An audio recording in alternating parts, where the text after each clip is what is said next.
Bases dropped on another round of SDH. It is Tuesday, so it's Tuesday Thoughts, and it's whatever's on your mind from yesterday that's carried over to today. Interesting day here on the network, and it's a interesting good. First off, sorry about 906. I was uploading some things and trying to make sure that someone who is in charge here was behaving. Let's put it that way. So there you go. John, hear you there. Thanks for once again dropping by here on a Tuesday. And it is a really cool day because later today, good morning, Alex. Later today, we're heading to the Pinelands, about 12:30 or so. And we're going to be doing Appling County and Jeff Davis tonight on the network. And that will be 5:30 and 7:30, I believe, if memory serves. And it'll be our first trip, obviously, to the Pinelands for Games of the Week. And for those that may not know, Jeff Davis's program, especially in the boys' side, has really done well in Class A, the smallest classification in high school soccer here in the state of Georgia, over the last handful of years. And what we decided to do after what happened last year in the playoffs is go back for this particular matchup. Last year in the playoffs, I want to say it was in the round of 16. I think it was in the second round. It was Appling County, who is in Baxley, and it is a neighboring county to Jeff Davis in Hazelhurst in Middle Georgia. And you couldn't get a seat. It was basically like a Friday night football game in the fall. Stands were packed. Students were there. Game was nuts. So now that they're playing each other in region play in Hazelhurst, it gives us a couple of reasons to be down there. First off, because of what happened with Hurricane Helene. And with Hurricane Helene basically taking Hazelhurst and Jeff Davis County and taking that track when Helene came through, it took the Pinelands and the pine tree industry, and it really sent it for a loop. And it was weeks before everybody had power in the county, and you had football players that were on their ATVs and in the golf carts because you had roads that were knocked down and travel was difficult. So you had football players, American football players, going to their field house, their head coach firing up the grill there at the field house in the morning to cook breakfast for basically anybody that the football team could go and reach. And you had them doing the same thing for dinner. After football practice was over, you're taking meals in styrofoam containers. You're taking them into your subdivisions because you're coming out on a golf cart or an ATV. You're going into school. You're going to football practice. You're having, you're catching up with your community, and then you're taking meals back into your community because you may not have power and folks may not have access to get out. And so this gives us our first chance to be down there. Since all of that, we get the chance to kind of see what's going on from a recovery standpoint and from a rivalry standpoint. So it's going to be a really cool environment for us to be down there this morning, this afternoon, and tonight. And so that means in turn, after the matches tonight, tomorrow's show will be from a hotel room in Dublin. So I beg your forbearance for wireless capabilities or Wi-Fi capabilities in a hotel room in Dublin, Georgia. So that means that in session is pushed to Thursday. So soccer's in session is Thursday, and we'll catch up with folks there noon Eastern across the network. So that's where we are this morning when it comes to our plans. The rest of the week, when it comes to our high school soccer schedule presented by our friends at Kaiser Permanente, is Thursday we are going to be at Eagles Landing for Hampton and Eagles Landing. It's a homecoming for one of us. And on Friday, we will be at Johnson Gainesville for GAC and Johnson Gainesville's doubleheader. So today it is Appling County, Jeff Davis. Thursday it is Hampton and Eagles Landing. And on Friday it is GAC and Johnson Gainesville from Johnson Gainesville. So that's your grid for our high school soccer schedule. Once again, brought to us by our friends at Kaiser Permanente. And we couldn't do who am I saying? We couldn't do it without them. So once again, thanks to our friends at Kaiser Permanente for being a great partner with us across the board and helping us able to tell the stories of soccer either in game form or story form across the board. So once again, thanks to them for all that they do here at SDH. So here's the rundown for today. If there's anything left on your mind from what went down on the weekend, it's what we're here for. So, Reaction Monday can turn into a Reaction Tuesday if you want. We've got to go over the rest of Major League Soccer, and we'll get you caught up with what happened in match week number 3. We also have just some really cool news on the Unified team. They made their player announcement yesterday for Atlanta United, and some really interesting elements there as well, because they're going to go to 2 places they've never been before, and it's going to take a lot of it's going to take some organization. Let's put it that way. But it's going to be a fun trip, and it's going to be 2 fun trips for them. We'll go over Unified. We'll go over what is going on at Manchester United. That might be something of an elongated opening kickoff after we get through all the promos and let you know what else is going on. And then we'll get you into the AM news. We got Champions League. We got high school. We got all the things here this morning on a Tuesday. Layout for tomorrow, the rest of the week. Obviously, that means that, with Tyler is going to be with us. Technology, how do we say this? Technology pending. So Tyler will be with us tomorrow at 9:15.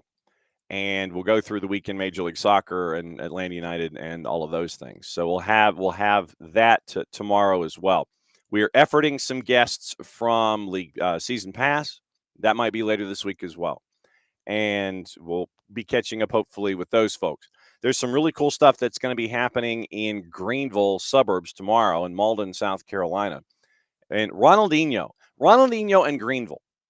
That's not really something that you had on your bingo card. Ronaldinho and Greenville, South Carolina. The Greenville Triumph are having their groundbreaking for their new stadium. So Ronaldinho is going to be there. We're trying to catch up with the Greenville Triumph on Thursday in hour number 1 to catch up with them and find out about this whole Ronaldinho Greenville Triumph USL League One thing. So we'll catch up with them there as well.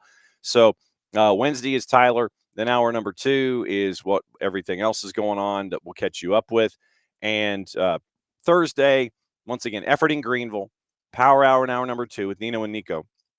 And we'll go over everything. We'll go around the world in 30 minutes with Nino when we go fully loaded. Then Thursday with Nico, we got some player signings and things like that in Seattle, and we'll tackle the Western side of things when it comes to Major League Soccer. Then Friday, it is a weekend whip around patent pending, trademark coming sooner, hopefully rather than later. Maybe we'll catch up with Greg Garza, considering that we caught up with our friend Michael Parkhurst last week, and find out what's going on with what is going on in the land of Beyond Goals mentoring. Yeah, Nix, I know it's weird. Jason Nix, it's like Ronaldinho in Greenville. What? Exactly. So morning, Rich, morning, Alex, morning, Nix. But yeah, Ronaldinho. So literally, if you go to Greenville and you go to their account, then what you look at the Greenville Triumph, and it literally is, no lie, it is the Greenville Triumph and Ronaldinho. I'm not kidding. And so you've got Wednesday for the stadium groundbreaking ceremony in Malden, pre-match recognition before they kick off against Union Omaha. So Bridgeway Station, 11:30 tomorrow morning. So if anybody wants to race up to Malden, South Carolina, you can do it. But 11:30 for the Triumph Stadium groundbreaking.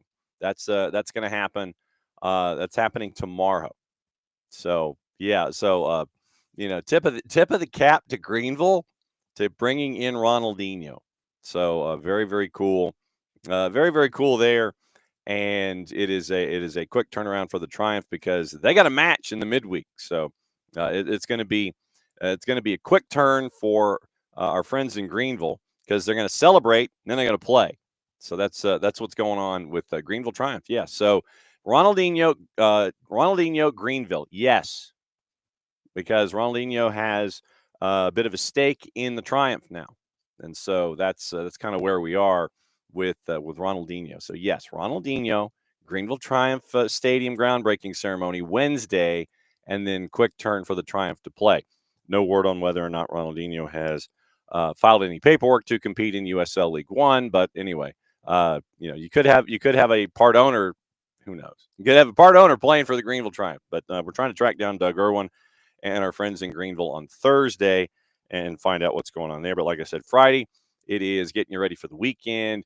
and see if we can catch up with our friends at Beyond Goals Mentoring and catch you up on the high school action as well. So that's where we are here on SDH, and it all kicks off here on SDH AM. Okay, so let me run through the promos before we get into opening kickoff, which is Manchester United announcing the grand new stadium plans. But then at the same time, you have an interview where Surgeon Ratcliffe, he ain't mincing any words, and so we'll get into that as well. It was over at the overlap. We've got a little bit of that to play for you as well. So roll through the promos really quickly. Once again, you're looking for your first ever SDH jersey. You can go to Olive and York and pick it up, and it is the Navy jersey. You can choose your personalizations if you wish to have it personalized. I'm not a big personalization guy, so I have the jersey. I just don't have Nelson 11 on the back. So you can get it personalized. You can either get it personalized in white letters or Carolina blue on a navy background. You go to Olive and York and you get to help out all of our Soccer for Good campaigns here in 2025. Then what you can also do is you can be a part of helping us out with Soccer for Good. You can go to Grady Baby and Grady Baby Co. You might have seen either me or Jason or folks wearing the Soccer is Just Better in Atlanta gear. You can get it in red. You can get it in black, gold lettering, and that helps out middle school soccer programs inside the Atlanta public school system. And so that's where the relationship with Grady Baby and Grady Baby Co. is. Like I said, the boss has already hijacked the black one because she can't wear red. So short of Atlanta United red, but I mean, it's on purpose. She can't wear red-ish kinds of things, and Ricky, I know, can relate to this. So she has hijacked the black sweatshirt, and I am wearing the red one in public. Very, very comfortable. You get your SDH logo right here on the sleeve, and you get to help out middle school soccer programs inside the Atlanta public school system. So there's that. It is also the Marshall Islands Soccer Project. You can pick up your scarf there. And if you buy all your Marshall Islands gear, you get the gear that's in England. You buy the scarf in England, but I ship it to you from here. And so, like I said, I've got about a dozen left on the other side of this door, and then I get to restock. And all those, once again, those proceeds go to help out the Marshall Islands. Help pay some bills, keep the lights on, do whatever.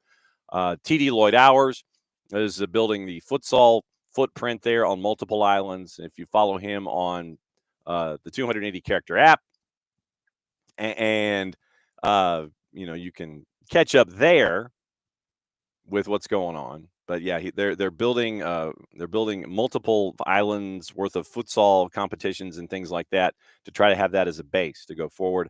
Lloyd has been here. They've had clinics here in the United States because of the Marshallese population in the Four Corners on this side of the Mississippi, with Arkansas, Oklahoma, Missouri, Kansas up there, and also in Minnesota. They've held some clinics because of the Marshallese population there. So continuing to build. We're doing our small part to help out, and it's great to be a media partner with them. So very, very cool stuff with them there as well. And you can also go to soccerdownhere.net, get the SDH Network gear. You can also get some homage gear to the Ruckus and to the Attack, and you can get that at soccerdownhere.net. One other thing that you can do, and I would encourage, is that you can become a Fanatico. And you do that by going through, you can do that by going and becoming a subscriber. And I will post the login for that. So let me get the reading correctly, because we do have a reader that we do for the games and during the games of the week. So I want to get the reader correct. And so, so we all can be on the same page when it comes to being a Fanatico. Okay. It's first and foremost, it's $10 a year. $10 a year to be a Fanatico. Then you gain access to exclusive discounts all over the Atlanta area. Breweries, pubs, soccer retail stores. Lloyd Soccer Shop is a part of this with select Atlanta United gear. If you become a Fanatico, you get a discount with some of that. Hotels, comedy theaters, much, much more. Exclusive access to our group on the Chant app to stay better connected to all that we do on SDH. And it is a bit of a long .net kind of a thing. So I'm gonna do this And so then what I'm also going to make sure of, because I always end up messing it up when I do cut and paste. So there, and why it doesn't want to behave when I do the cut and paste bit. So hang on. All right. So almost there. And once again, this is what happens when John tries to cut and paste and it's never very successful. So, all right. What did I mess up? All right. So that I didn't mess up too much. All right. So there. And here it is once again. For becoming a Fanatico, $10 a year, you get all these discounts. And I should be better at doing conversations earlier in the day. Group.chant.fan/soccer down here/join. And man, I thought I'd knocked out that period. But anyway, disregard the period after the join. That was my main thing. It's like every time I always try to cut and paste it and I try to trim it, I always leave that dot at the end. And the dot at the end does not exist. And I know that in URL circles that gets kind of persnickety. So group.chant.fan/soccer down here/join. Yes, there is a chant app. And yes, there is a chant app right here.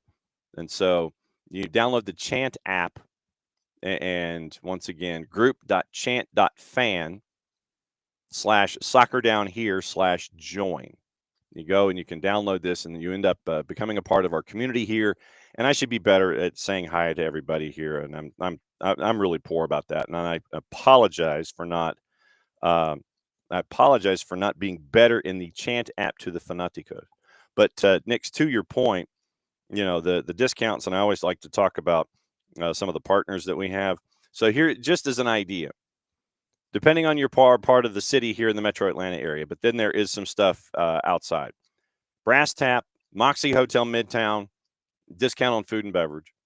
Schoolhouse Brewing, South Main and Watkinsville. So if you're a fan of the sport up in the northeastern section of the state of Georgia, so you get that there in Watkinsville at South Main, Slow Pour, Atlanta Hard Cider, Round Trip, Social Fox, Keys to Flavor Catering, which is also up northeast of Atlanta, Fido Midtown, O'Sullivan's, Lloyd's Soccer. We mentioned the select discounts there. Dad's Garage, Battle and Brew, Tires Plus in Alpharetta, Wild Leap.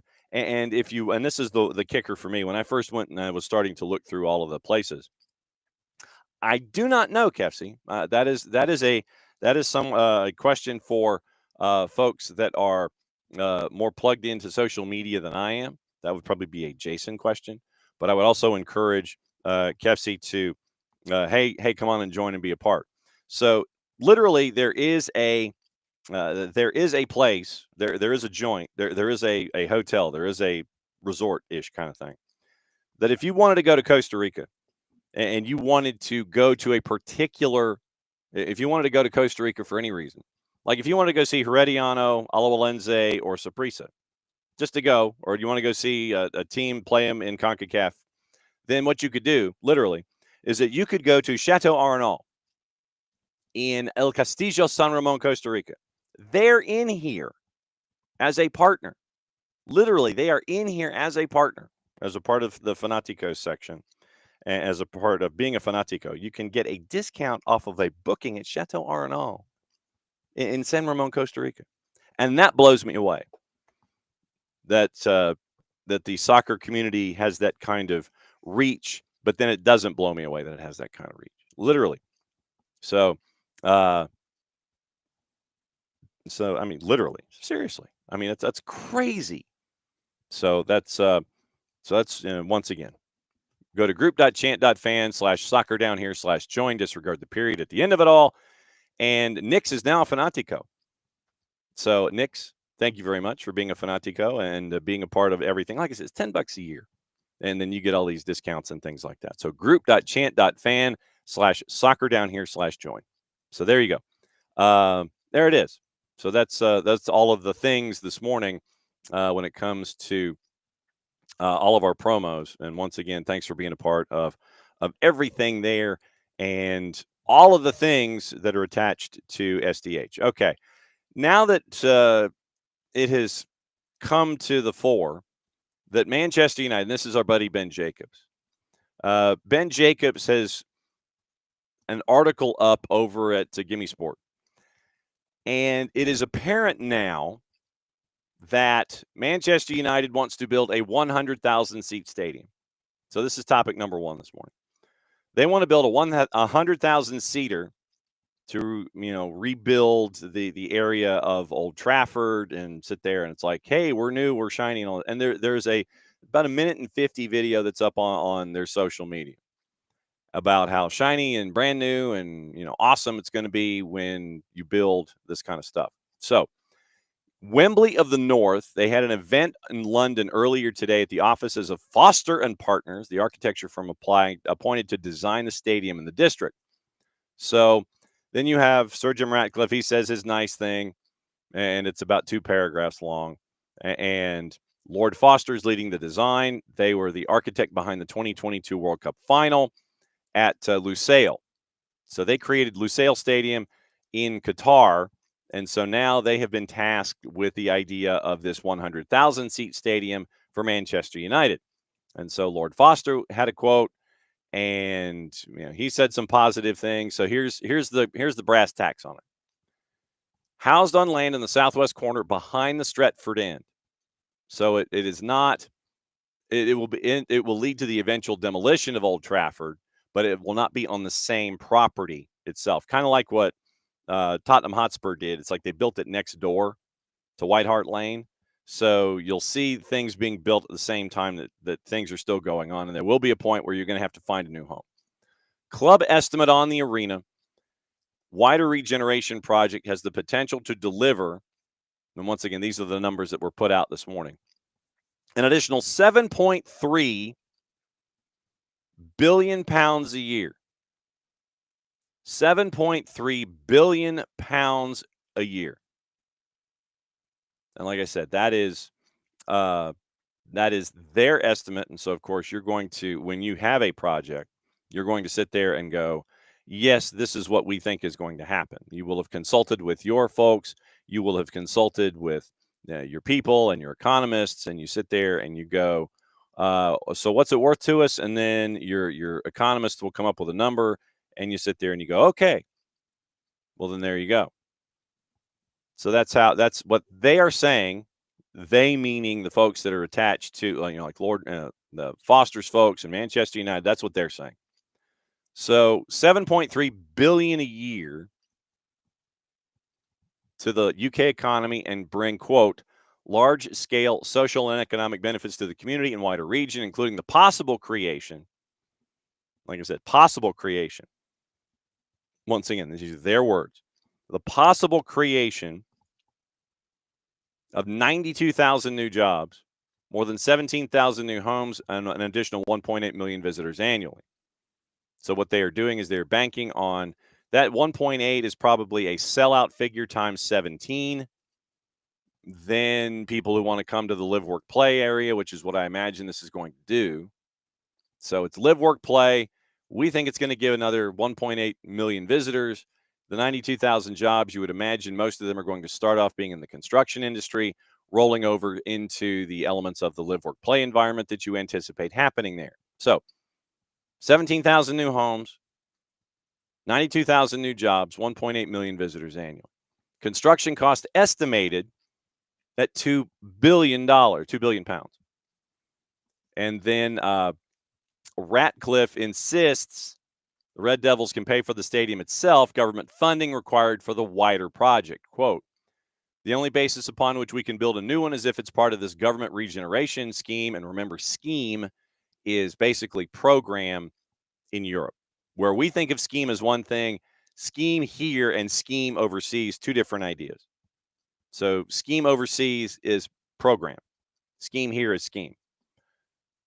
So the only basis upon which we can build a new one is if it's part of this government regeneration scheme for South Manchester, because we can't afford to regenerate Southern Manchester. That's too big a bill for the club. We can build a stadium. We don't need any government funding for that stadium, but it has to be the underpin for the regeneration. And the current mock-ups, they do have a lot of live, work, play and high rises and things like that, and a centralized field and these kinds of things. But it does have a very Lusail-ish kind of a look, if you remember the World Cup in Qatar and what the stadia looked like. So it has a very, very very Lusail-ish, for lack of a better word, feel to it.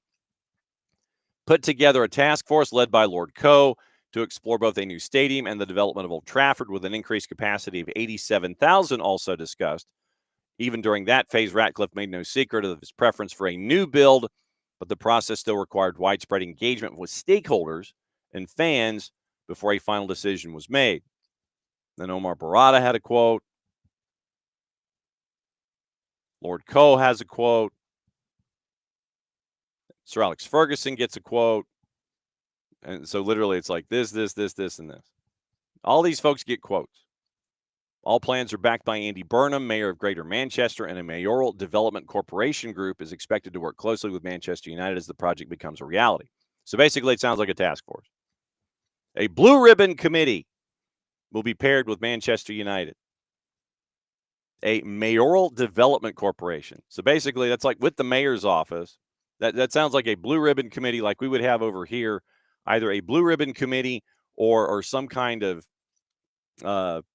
some kind of economic development corporation kind of deal, something like that. So that's what it sounds like.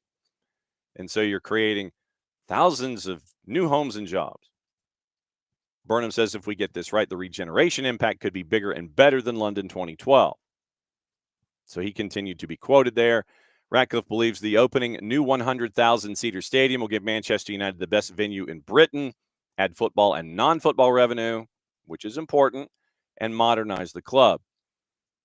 Historical moment in the 147-year history of Manchester United. Now, all of that comes on the backdrop of the interview that Sir Jim Ratcliffe did with the overlap and Gary Neville. And there were some things that what I would recommend is watch the whole thing.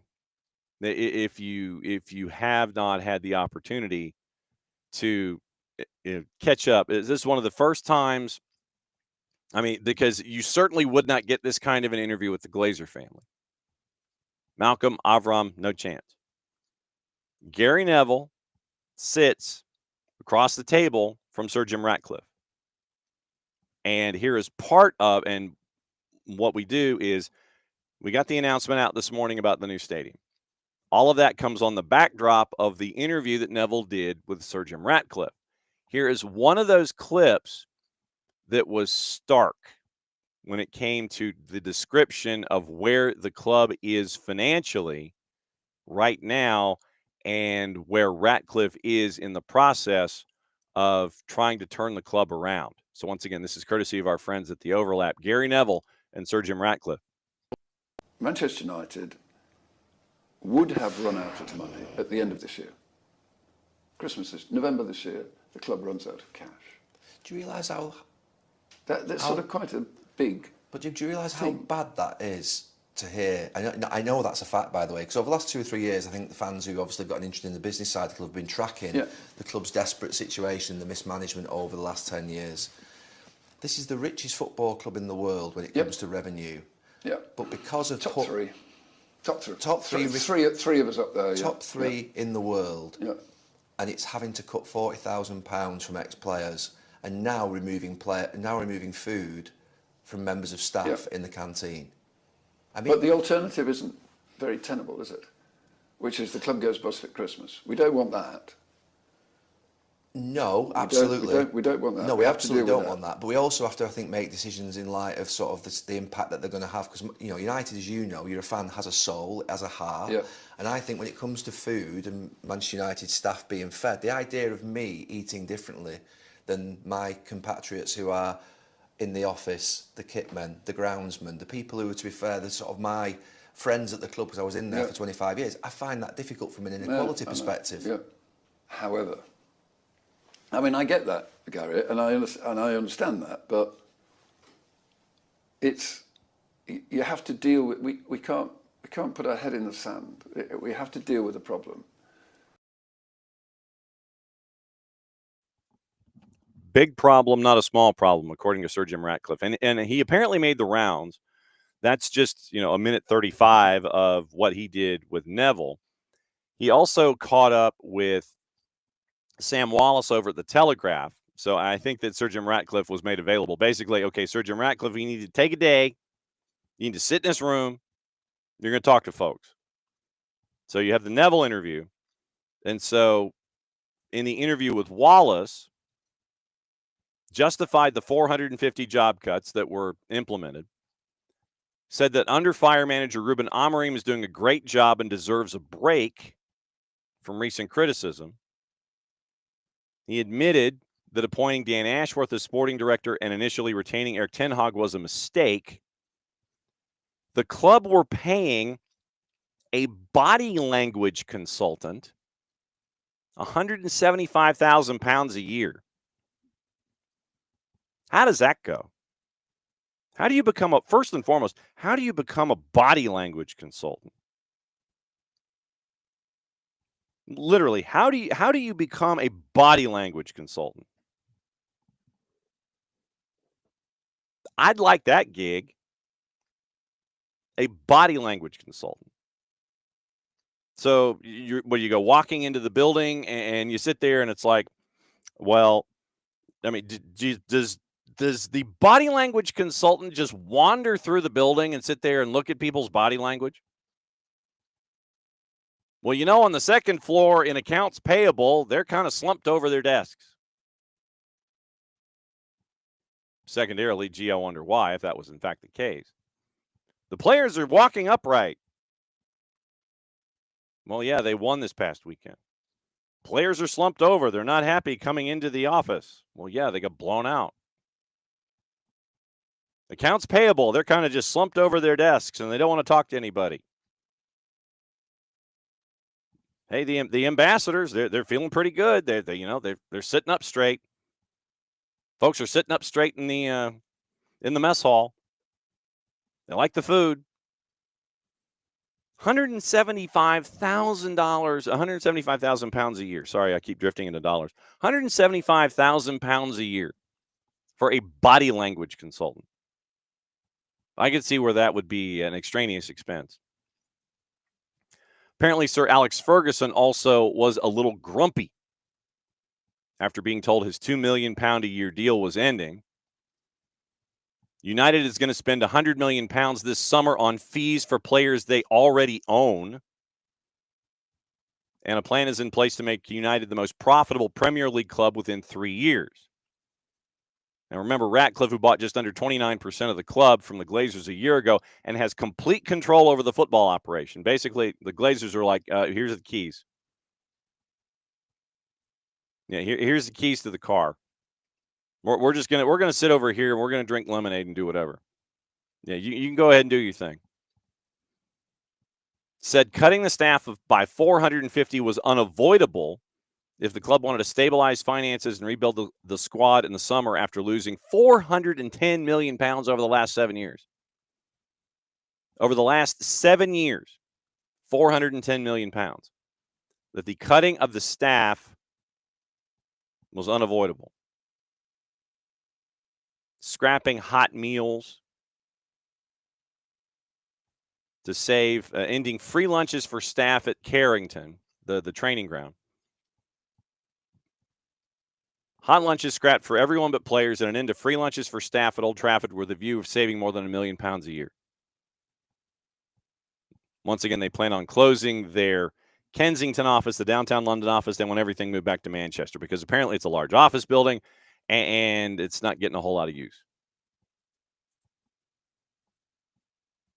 So whether turning around United was up there with the other world challenges he's faced, like building Ineos, Ratcliffe said it was up there. Seen lots of businesses go off the rails. You have to try to get them back onto the rails, according to Ratcliffe. In that sense, Manchester United was no different, but it had gone off the rails a long way. If you look at the numbers, they were fairly scary at Manchester United because they'd lost control of where the ship was headed and costs had gotten out of control.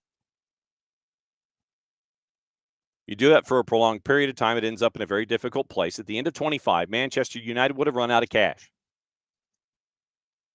No cash at the end of this year. First time they've ever said that in public, but that is the fact of the matter. It goes bust at Christmas without change. That's how stark it was, according to Ratcliffe at Manchester United. Ratcliffe has cut free staff travel to the FA Cup final. Quote, my mother would say, you look after the pennies, the pounds look after themselves. Club can say to staff, we'll give you free lunches, we'll give you all these perks, you'll pay for your first class train fare, give you a free taxi for this, but we're going to cut back here, meaning elsewhere. It's not coherent. I know I'm getting a tough time in the press for being brutal, unpleasant, all those sorts of things. People think, quote, well, you know, the directors are doing this. In that case, I can do that in terms of spending. That sort of thing. You can't be half pregnant. I don't know if you wanted to use that term. You either get it sorted out or not. I mean, it goes bust at Christmas. To be clear, if we hadn't implemented the cost-saving projects and if we bought no players in the summer, then we would have run out of cash at Christmas. However, we reduced the cost of running a club by about 125 million pounds. So that transforms the club, and 125 million pounds is a lot. So Sir Alex Ferguson, grumpy about it. He says Ruben Amorim is doing a great job. He should be given a bit of a break from all the criticism. If you look at the names on the bench, there weren't many you recognized. Half the squad's missing for Ruben. If you look at the top 8 players in terms of salaries at Manchester United, 50% of those are not available to Ruben. Mason Mount, Luke Shaw, who've been injured. Rashford's gone. Sancho, too. 4 of our top 8 players in terms of salaries. Got a bunch of other injuries. Kobe Mainoo and Lisandro Martinez. Asked how he felt about Amorim's comments on the team's performance given the investment in the players last summer, which was around 180 million pounds. He said coaches get emotional. There was no chemistry with Dan Ashworth. He says that Old Trafford could be the Eiffel Tower of the North. And he also pulled the plug on Ineos's deal with the All Blacks, saying simply, life is tough for industry in Europe and hard decisions have to be made. Rugby team's taking legal action over Ineos, by the way, over the 6-year deal, which runs through 27. Ineos has not paid the first installment of this year's fee to All Blacks and is also seeking a partner for the cycling team. Company also had a parting of the ways with Ben Ainsley, who had led the America's Cup campaign for Ineos Britannia. Ineos has around 10 billion pounds in debt, by the way, according to Wallace. Its preferred way of financing capital projects, including the new €4.5 billion chemical plant in Belgium, which will be Europe's biggest. Ratcliffe has previously, according to Wallace, railed against the deindustrialization of Europe because of carbon taxes and greater regulation. So, counting screws and returning sellotape. That's what it has come down to at points for Sir Jim Ratcliffe and everybody. Savings had been obliterated, according to Ratcliffe, by harebrained decisions. You had a flat rate introduction of a £66 ticket for members, and there's a fear that the ticket prices will increase.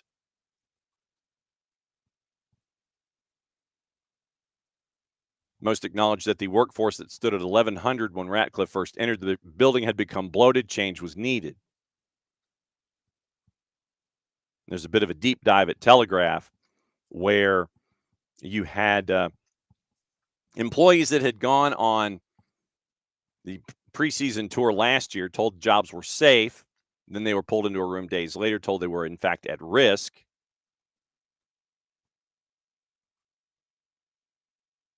And so you have all of these things that have come together. And it's a bit of an education for Sir Jim Ratcliffe and a lot of folks at Manchester United. So that's the big thing, is that they're going to demolish the 100,000. They're going to demolish the stadium. They're going to demolish Old Trafford. And then from there, they will get it all squared away. And they're looking to build, have it ready spending billions of dollars for a new facility in the live, work, play environment that we are in. And so that's where things are with Manchester United. But Sir Jim Ratcliffe is making the rounds discussing just how bad it is / was for Manchester United. So that's probably the big deep dive of the morning. So that's what you're staring at with Manchester United this morning. And so that, I guess, that was this morning's deep dive involving Manchester United. It's a bit of a deep dive this morning, but there was one other element of things in the Premier League to get into this morning, and once again, it's from our friends at the Telegraph. Premier League teams, you know how there are the Premier League sides that have ownership groups, and you have the multi-team, the multi-club expansions, the multi-club approach, like Eagle Football Holdings, when Texter and Crystal Palace, Botafogo, etc. And then you have Todd Bowley with Chelsea, Nottingham Forest, and Evangelos Marinakis, all these different things. So now Chelsea and Forest, according to multiple correspondents, and then once again, that's never a bad thing. That's never a good thing, sorry. That's never a good thing when you have multiple correspondents on a byline. We always say that. One correspondent, if he's the investigative reporter, okay, I get it. But if you have more than one reporter on a byline, period, and if it's all your heavy hitters, it's a deep dive and you need to pay attention to it. So also in the Premier League, it was noted that Chelsea and Nottingham Forest face being relegated from the Champions League to the Europa League unless owners pause their interest in other clubs. So you can't be in the Champions League, but you can be in the Europa League. If a Europa League team is doing the same thing, do they get relegated to the Conference League and so on and so on? Just asking. But Matt Law and John Percy, top sides are being put off expanding their multi-club plans in Europe. Chelsea and Nottingham Forest may have to pause their involvement in Strasbourg and Olympiacos to prevent their English clubs from being expelled from Champions League or Europa League. Manchester United might have to suspend their interest in Nice for a second consecutive season if United go on to win Europa League. Under UEFA's rules, clubs governed by the same ownership structure cannot play in the same European competition. We've known this, which has already caused issues for United, City, and Villa in the past. Now, sources are telling the Telegraph that all English clubs who operate with a European multi-club model have measures in the background that can be enacted to make sure none of the clubs lose their European places, involving owners effectively pausing involvement in one of the clubs via a trust, as Ineos did with Nice last summer, suspending all transfers between its clubs for that period to get the green light from UEFA. In preparation to comply, Forest removed 2 directors, co-owners Socrates Komanakis and Ioannis Vrensos, from the club's board over the past month. They're going to remain on the board at Olympiacos. They got pulled off the board at Forest. Now it's giving owners second thoughts, apparently extending their multi-club models in Europe. Isn't a whole lot of incentive now, according to sources, to invest in European clubs as part of the multi-club structure if they cannot be competitive. This season, once again, Forest and Olympiacos, on course, both qualify for Champions League. Chelsea and Strasbourg, once again owned by Bowley Clearlake, fighting for European places in England and France. Hang on just a second. This is, I got to figure out, because Strasbourg, as we were trying to do some research, Strasbourg was kind of mid-table. So, hang on, just sit tight for a second. The table, okay, yeah, all right. Yeah, kinda. Strasbourg, yeah, they're competing. Okay, so if they catch fire, they're 25 matches in. Conference League, Europa League. Yeah. So they're in the discussion. I was like, wait a minute. So Strasbourg is now up to 7th in Ligue 1 after 25 matches. They're a win out of 5th, which would get them into close, 6 into automatic qualification. So, I mean, they're looking at Europa League, to be perfectly honest. So, Conference League, Europa League, yeah. So they're, depending on the math, if they gain 4 points, it's a street fight from 3rd to 7th, basically. Nice, Monaco, Lille, Lyon, Strasbourg, all 6 points separated, 3 through 7, and 3 gets you into the Champions League. 4 gets you into Champions League, probably. 5th gets you into Europa. 6 gets you into Conference League. So, okay. I was skeptical initially of that breakdown, but okay, now that I went and looked at it. So, Nice currently 3rd, which would be enough to qualify for Champions League. And then, once again, Strasbourg 7th. They got some work to do. Olympiacos 7 points clear in the Greek Super League. Forest are 3rd. Nice would take precedence if they held on to the 3rd spot, and United won the Europa League. So, should 2 clubs under the same ownership qualify for the same European competition, UEFA's rules state the club highest in their domestic championship given precedence. So that means the other club gets relegated. So don't think for a second that if an owner is going to sit there and go, if I got a choice, Bowley Clear Lake's going to go to the side of Chelsea. Marinakis is going to definitely go on the side of Nottingham Forest. And our friend Poppy Miller is looking forward to a Real Madrid Forest match at City Ground, by the way. So Strasbourg's won 4 of their last 5 to get to 7th. Chelsea's are in 4th. In France, 3rd place qualifies for Champions League phase. 4th earns a qualifying spot. 5th gets Europa. So you're looking at like 4 to 6 points, whether qualifying, open spot, what have you. Premier League's on course to earn a 5th Champions League spot through the league. 6th place likely to qualify for Europa. Strasbourg would take precedence with UEFA for a Champions League place if they finish 3rd and Chelsea 4th, or if the French club finished 4th and the West London side 5th. So in multi-club models, things to keep an eye on. Multi-club models, who finishes higher than whom? Who blocks for whom, basically? Who's the car at the front of the draft, and who's the one blocking? So think of it at times like Dale Earnhardt Incorporated, where you had Michael Waltrip blocking for Dale Earnhardt Jr. So if you had Michael Waltrip and Dale Earnhardt Jr. at the Daytona 500, who are you? Who, if you are Dale Earnhardt Incorporated, if you're Junior Motorsports, and you have both Dale Earnhardt Jr. and Michael Waltrip chasing after the Daytona 500, who do you want winning the Daytona 500? You want Dale Earnhardt Jr. winning the Daytona 500. You want Michael Waltrip blocking to make sure it happens. So this is what we're staring at here. If you have the choice, if you have Michael Waltrip and you have Dale Earnhardt Jr., you want Dale Earnhardt Jr. winning. So that's what you're staring at.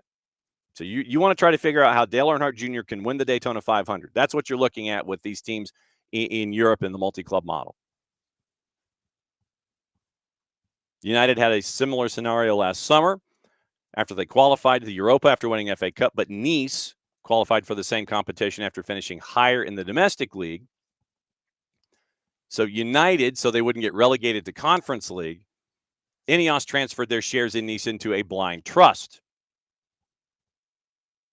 And that blind trust was going to go until July 1st of this year. That also meant the clubs couldn't transfer players from one to the other, couldn't share scouting database. So keep an eye on Chelsea and Forest. Keep an eye on Michael Waltrip and Dale Earnhardt Jr. in these cases. In all these cases, keep an eye out. And this was something else. You know how we always sit here and say, don't press send? Forest pressed send, and they got in trouble for it. So Forest deleted a social media post from April last year after losing an appeal last April. So we're talking 11 months. So Forrest had a post on the 280-character app yelling at Stuart Atwell. Remember the whole VAR thing with Everton? Where they criticized officials? £750,000 fine. They continue to appeal. Well, they lost the appeal, and I believe this is the last recourse that they have. That they have no more recourses when it comes to any kind of appeals, unless they go to CAS or something like that. But I don't know if they would have jurisdiction. So Forrest loses, and we're having to go back to last year's Premier League. Forrest loses to Everton last year, and I know our resident Evertonians are sitting there going, ha ha ha ha ha ha. So Forrest loses to Everton 2-0. There were the 3 penalty decisions that we talked about the following Monday with Bart on Reffing Down Here, suggesting that VAR Stuart Atwell, who was a supporter of Luton Town, was a relegation rival of Everton. Football Association fined Forrest for, quote, an attack on the integrity of a match official on an unparalleled scale, and hit the club with one of the largest ever sanctions. Forrest did appeal, but it failed to reduce the fine, also accepted an FA demand to remove the post. It only took them 11 months to go through the appeals process, finally come up with a decision. We want the fine reduced. Folks said no. Appeal was lost. So 11 months later, 11, one less than 12, one less than an entire year of having a post up on social media,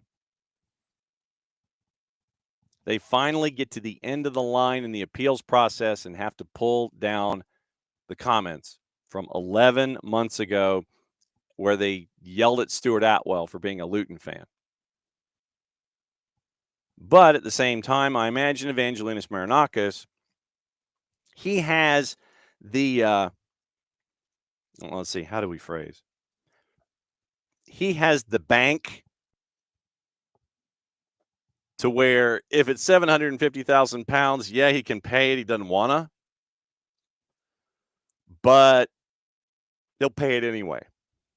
It's like, yeah, okay, fine. Evangelinus Marinakis goes into his desk, grabs something. It's like, here, he writes out a check. Here, take this to the bank or wire it to the FA, get it done. See, I said take it to the bank. That's how old I am. It's like, literally, here's a check. Go to the bank, get it to the FA. Go get a suitcase worth of cash, go to the FA, drop it on their front stoop, and walk away. Now it's basically, oh, fine, we'll wire you the money. You accept PayPal? I wonder what those conversations are like. Evangelinus Marinakis to the FA, and the FA back in the appeals, the root of appeals. Okay, appeals are over. You owe us £750,000. Do you guys take PayPal, Venmo? How do you want to do this? I'm sure that if Evangelinus Marinakis had the choice, Evangelinus Marinakis would sit there and say, all right, here's what we're going to do. Has a meeting in his office. Evangelinus Marinakis, he's got like his confidants, the long rectangular table behind the glass doors in the hermetically sealed room. Everyone can see what's going on. They just can't hear what's going on. He's at the front of the table. He's pacing. Maybe cursing, or at least it looks the impression that he's cursing on the other side of the glass. Ranting and raving at the FA. In the old days, I'm sure that if that meeting happened, he would sit there and go, you know what? We're going to pay this in pennies. How can we do that? So there would be someone in Evangelinus Marinakis' offices who would sit there and go, okay, all right, so yeah, Mr. Marinakis has asked that we find £750,000 worth of pennies and deliver them to the FA. And if they can do that, can we get £750,000 in quid, like individual coin pieces? and literally just take them to the FA, literally like armored trucks or whatever. They come wandering up to the front offices of the FA. Doors open, dudes in uniforms come out. They have those big bags like we used to see on television, like the old bank robbery deals. Like you had the big shoulder sacks. Like seven or eight armored cars come to the front of the FA's offices. All the doors open simultaneously. You have your chopper shot. All the doors open simultaneously. It is this finely tuned exercise of drivers and passengers in guard uniforms with two other guards in the back guarding the actual dollars and bags. They all come out, four to a car, and the bags are just placed on the front stoop, and literally it's done in sequence. First car does it, then the four guys get into their armored car and they go away. Next one drives up, does the same thing. Next, they have it all measured out, whatever 750,000 pounds is evenly. 5 by 750 or something like that. Each one has 150,000 pounds, either in quid or pennies. You just drop them on the front step. Door closes, next one comes. Door closes, next one comes. They do that. It's like 5 armored cars, maybe, or 50, depending on how much space pennies take up. I think that would be what Evangelos Marinakis would do in this case. Legitimately. I think he would do that. If he had the choice, instead of doing like Venmo or PayPal to the FA for the 750,000 pounds, it would be like, I'm going to pay him in pennies. I'm that hot. Fine. I lose my appeal. I'm paying you in pennies. That absolutely would happen. But anyway, I mean, that's just what I envision in a case like this, where there's an owner who feels aggrieved and they have a way to do it. And they sit there and they just make the call. And the folks at the FA are like, well, what are we supposed to do with this? And they call up Nottingham Forest. Hey, we just got a delivery of 750,000 pounds in pennies. And whoever's on the other end of the line, maybe Mr. Marinakis is on the other end of the line. Yeah. Your point? Well, what are we supposed to do with this? Well, that's your fine. It's what you're supposed. You ask me for a 750,000 pound fine. I'm paying you the fine. And the FA is saying, and the FA is probably sitting there staring at all these bags that are either in the lobby or right out in front of the front door of the FA headquarters, and they're going, "Thank you, Mr. Marinakis. Have a good day." Click. Mr. Evangelos Marinakis, he kind of does the Muttley sneer on the other end of the line. Yeah, they got the delivery. That to me sounds like something that Evangelos Marinakis would do if he had the chance. But I think today it's probably just like wiring the money over. When he's cursing under the stars, he goes to somebody in finance, take care of this. That's how it would be today. But I'm sure if he could find a way to just go ahead and not do it electronically and could just wander up to the front door with that cordon of armored trucks that had pennies, he would do it. That's just my gut. Welcome to hour number 2. Morning, killer. What's happening? I'm going to say hi to everybody and want to see what's on everybody's mind here. So morning, Rich. Morning, Alex. Morning, Nix. Morning, Lockville. Good morning, Lockville Batson. I don't know the reference, but good morning. Morning, Kefsey. Morning, 4-card. Okay. And so Lockville's like outside of Atlanta red. I can't wear red either. And so Nick's doing the public service, letting everybody know that if you haven't been able to find it or if you haven't picked it up yet, our Olive and York jersey, thanks to our friends at Kaiser Permanente, you can pick it up there at Olive and York. Well done. Lockville, the good word is that we got a lot to talk about and whatever's on your mind here on Tuesday. Like I said, tomorrow we pick back up with Tyler Pilgrim and the Atlanta United Confirmational Information Exchange. Thursday, it's the Power Hour with Nino and Nico. And Friday, we catch up with Jason at 10:30. Hopefully catch up with our friends at Beyond Goals Mentoring. And those are the guests that we have planned. We are efforting some from Season Pass. We are efforting from Greenville. And it looks like Soccer's in Session is going to be Thursday at noon instead of Wednesday at noon because they'd have to kick me out of a hotel room in Dublin, Georgia, and I don't think we want that. So, yes, tonight it is on the high school ranks. It is a very, very busy night, but tonight it's Appling and Jeff Davis. That's on the network, 5:30, 7:30. And then after that, I drive to Dublin, check into a hotel, and that's where we do the show from tomorrow morning. And then we pack into a car, and then we leave Dublin and come back this way. And I believe there's a Champions League event that I think Jason and Maddie are going to be emceeing. And then once again, Thursday, Hampton Eagles Landing. Friday, it is GAC and Johnson Gainesville. And so that is the end of this week before we get you back up and running with Messi and friends and everybody there on your Sunday. That also means that with simultaneous action going on Sunday, that the OCB match with Atlanta United 2 at Osceola Heritage Park is just going to be a post-game show because that is going on simultaneously with Atlanta United. So we will let you know what's going on with the twos in a twos review. We just aren't going to be broadcasting the game because everybody's going to be at Mercedes-Benz Stadium with 70,000 of their best friends, seeing Inter Miami, Fort Lauderdale, Messi and friends in whatever form they're going to take, because they have CONCACAF Champions League at Cavalier in front of 35,000 at the National Stadium, and we don't quite know what the lineup's going to look like there, how many minutes people are going to get, and what it's going to look like once again coming up on Sunday. We do know right now that the red card is not being challenged by Messi and friends on Oscar Ustari, so it looks like Rocco Rios Novo, as of today, will get the start between the sticks against Atlanta United. So it'll be an old friend coming back to Mercedes-Benz Stadium. Then, so that's the normal. That's like the normal update. And so Nick's welcome to being a Fanatico. And Nick's the sign-up page. Zoom out to be able to see all the buttons. Yes, and I did not create the page, but thank you, Nick's, for becoming a Fanatico. Let's see. And so Catalucci. Morning, Catalucci. I think this is the first time Catalucci has participated in the Twitch pitch. Don't be a stranger. And Catalucci says about Sir Jim Ratcliffe, sounds like some propaganda from the Sir himself to justify the layoffs. Well, I mean, but that, and I would, you're always going to, and I think in this particular case, because you're coming up to the announcement of the new stadium that we had this morning, because of all the layoffs and everything, I figured that Sir Jim Ratcliffe and Ineos / Manchester United, they were like, we need to get out in front of this. So we'll get out in front of the stadium announcement, and you can talk about whatever you want to talk about and how bad things were.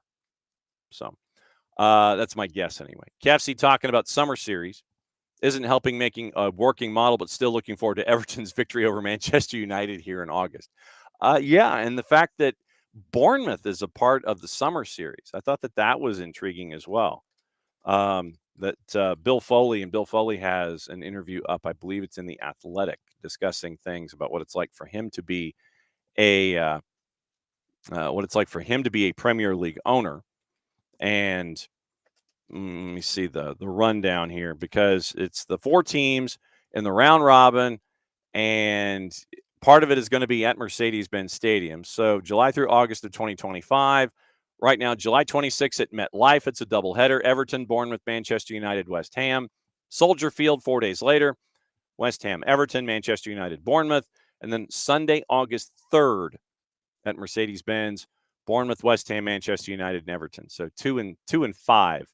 That's when you have your times for the summer series. So that's what it's going to be this season for summer series. And then once again, Meadowlands, Spaceship, Mercedes-Benz.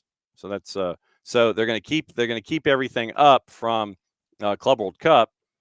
They'll keep the grass in there, or maybe they'll just roll up that grass and bring in another grass for the doubleheader with summer series. But still, Bournemouth, I thought that was an interesting one to bring into play. So we'll see what it looks like. But yeah, summer series is here once again, coming to Mercedes-Benz Stadium toward the beginning of August 3rd for the doubleheader there, the last date of summer series. So really looking forward to that. Morning, Killa, and so Derek says probably means that Rocco Rios Novo will probably play out of his mind. I know it's like, folks come home and they play out of their minds. By the way, speaking of folks, did you see? And like I said, this is random. And we'll get into Major League Soccer the rest of the week and the news of the AM in a bit. Did you see where Des Moines Menace of USL League 2 is getting ready for Open Cup. And we've also reached out to Des Moines Menace for this. But Des Moines Menace is, if you'll remember last year, they brought in Sasha Kleshin and some folks, and they were trying to chase after a deep run in Open Cup. And they got a couple of wins, and it was kind of fun to see. So now they really are going all in. And part of me wants to ask how you're how you're going to afford this if we do get them on. And like I said, it might be folks that would sit there and go like, it's cool, we're cool, it'll be fun, that kind of a thing. But here are some of the folks that they've signed for this run in the Open Cup. And you might know some of them. Donnie Toya, Mikey Ambrose, Justin Miram, Victor Ulloa. And so literally, here's the rundown for Menace and Open Cup. Kleshin, Dax McCarty, Ozzy Alonso, Benny Failhaber, BWP, Matt Hedges, Justin Miram, Mikey Ambrose, Donnie Toya, AJ De La Garza. Like I said, and Miram's, it looks like Miram's already got the T-shirt out. So it's like they brought Justin Miram out of retirement to be a part of this. And so suiting up for Des Moines Menace in Open Cup. Seriously. Kleshin, BWP, Dax in Open Cup. Ozzy Alonso. Seriously. How many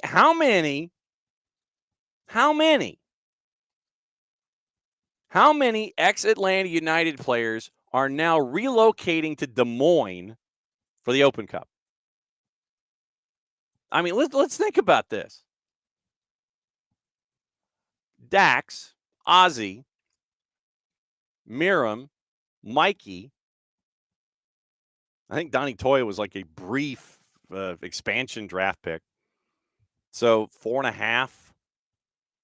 I think it's 4.5. Yeah, Mikey, Dax, Justin, Ozzy, and then Donnie Toya. I think Donnie Toya was an expansion pick, if I remember correctly. So, literally, 4 players from Atlanta United are now going to be with Des Moines Menace for the Open Cup. I know that they're – so, yes, thank you, Alex. So, Alex confirms 4. So, does this mean that we are all Menace now? We're rooting for Des Moines Menace in the Open Cup?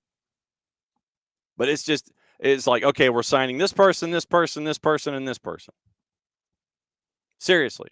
It's all these folks that got signed for Des Moines Menace in USL League 2 for their U.S. Open Cup run. I mean, they went to penalties in one of their wins. And Sasha Kleshin was big in that win. I think it was in Los Angeles, as a matter of fact. It's in Southern California.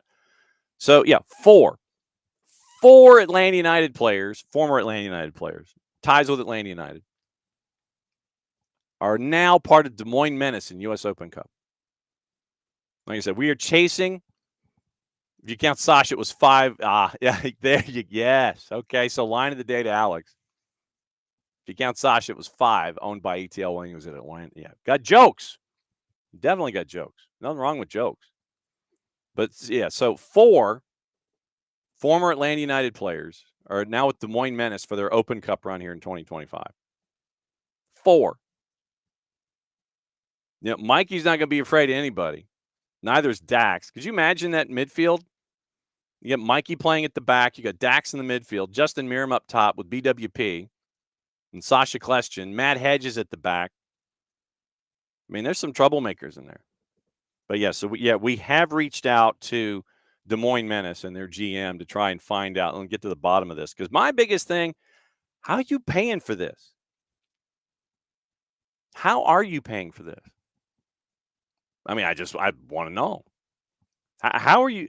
Is it gear? Do they get for every T-shirt they get X amount, and so everybody's like buying all the gear? Because if you go onto the 200 Indie Character app and you're looking at Des Moines Menace, and it's like, well, this person signed, and now then you see the caricatures and everything, and then you see the T-shirts to the side. So, all right, so I'm clicking on the tees, and I'll click on, okay, so they don't have the individual tees yet in the T-shirt section. In the new arrivals section, they have the crest, puffies, and the jerseys. Okay, so they do have the Open Cup jerseys available, and this is probably where they're going to be making a lot of their coin. $60 each for a Des Moines Menace Open Cup edition jersey. Question, Failhaber, BWP, Dax, Ozzy, Matt Hedges, Della Garza, Ulloa, Lucas Rosa, Mikey Ambrose, Donnie Toya, Leroy Inzagusi, Kyle Owen, Justin Merriam. You can get them for $60 a pop. So the jerseys are out, but the tees are not. Well, actually, I stand corrected. They are. Okay, they're in a separate section. Open Cup player gear. Go to the Des Moines Menace website. Open Cup player gear. And you have graphic tees for $25 a pop, in addition to the jerseys for $60. Sasha, Failhaber, BWP, Dax McCarty, Ozzy Alonso, Matt Hedges, Justin Merriam. So they have all of these dudes in T-shirts and jerseys that you can pick up. So basically, if you're tied to a player, if you dig a particular player, you can drop $85 in a hurry. Jersey and a T-shirt for a Des Moines Menace. First off, I'd love to know how this came to be. Is it like Sasha dialing folks up? Hey, you want to come play? See, my problem is that I'm looking at these. I'm not going to get the jerseys, but I may end up getting like the Dax tee and the Ozzy tee. I mean, and the Justin tee. I mean, I could get into serious trouble here. $25 a piece. Ain't no way I'm dropping 85 on a player specifically to get a jersey and a T-shirt. But I could see myself. I could see myself dropping dime on a couple of T-shirts. I could see that. I definitely could see that. So that's, this is what we refer to as disposable income, people. Disposable income. $85 a pop gets you a player jersey and a T-shirt for each one of those dudes. All right. Getting into the rest of the weekend from Major League Soccer.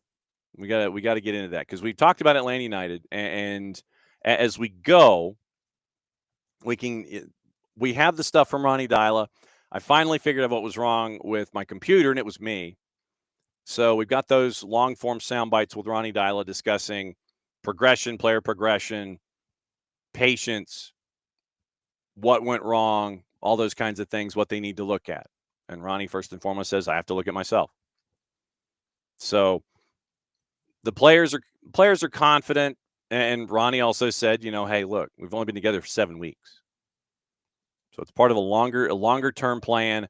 We've got those sound bites. We'll probably end up playing them at some point during the week, and they're both about 2 minutes long.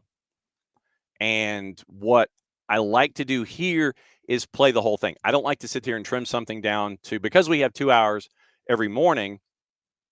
I like to let things play themselves out. I don't like to just have something be a 30-second soundbite because then you might miss context and then miss the whole soundbite. So we have the Ronnie Dyla comments from the post-game presser that I talked about yesterday. Those are in the queue for this week as we get ready for Messi and Friends. That's an easy one. So what we have not done is we have not gotten into the notion of what else happened in and around the rest of Major League Soccer over the weekend. So getting into all of the other, and Ropes says he's a DINK, which is a dink, and that's something that those of us of a certain vintage know that acronym. You know, I'm a dink, double income, no kids. So Ropes could drop that kind of coin. You know, Ropes could drop 85 on a player and a jersey and a T-shirt, and you know he might get a bit of a raised eyebrow from the boss inside the Ropes household, but he could do it. Then he would probably fly to Des Moines or go watch Open Cup someplace. But yes, so yes, the Ropes and the Ropes familia are dinks, double income, no kids, dual income, no kids. So over the weekend in Major League Soccer, and we've also got CONCACAF Hemispheric Extravaganza today. And also remember that the matchup against Cavalier for Messi and friends is Thursday. So basically, they would be coming from, and I mean, after the match, do they charter home or do they come straight to Atlanta and practice up here? Are you packing a bag? That's the other thing. You have 3 matches tonight in CONCACAF. You have 2 on Wednesday, and then you have Thursday, which doesn't look right. But anyway, because I thought we're in the round of 16. So yeah, 3, 2, and 1. Okay. 3, 2, and 1. That's where we are in the round of 16. So today, we'll get into juice boxes. It is Columbus and LAFC at the Death Star at 8:30. Cruz Azul at the Estadio Olímpico Universitario hosting Seattle at 8:30. And Tigres hosting FC Cincinnati at the Estadio Universitario at 10:30. That's today. We'll get into juice boxes in a bit. So last weekend, Major League Soccer, it was weird to start anyway. It was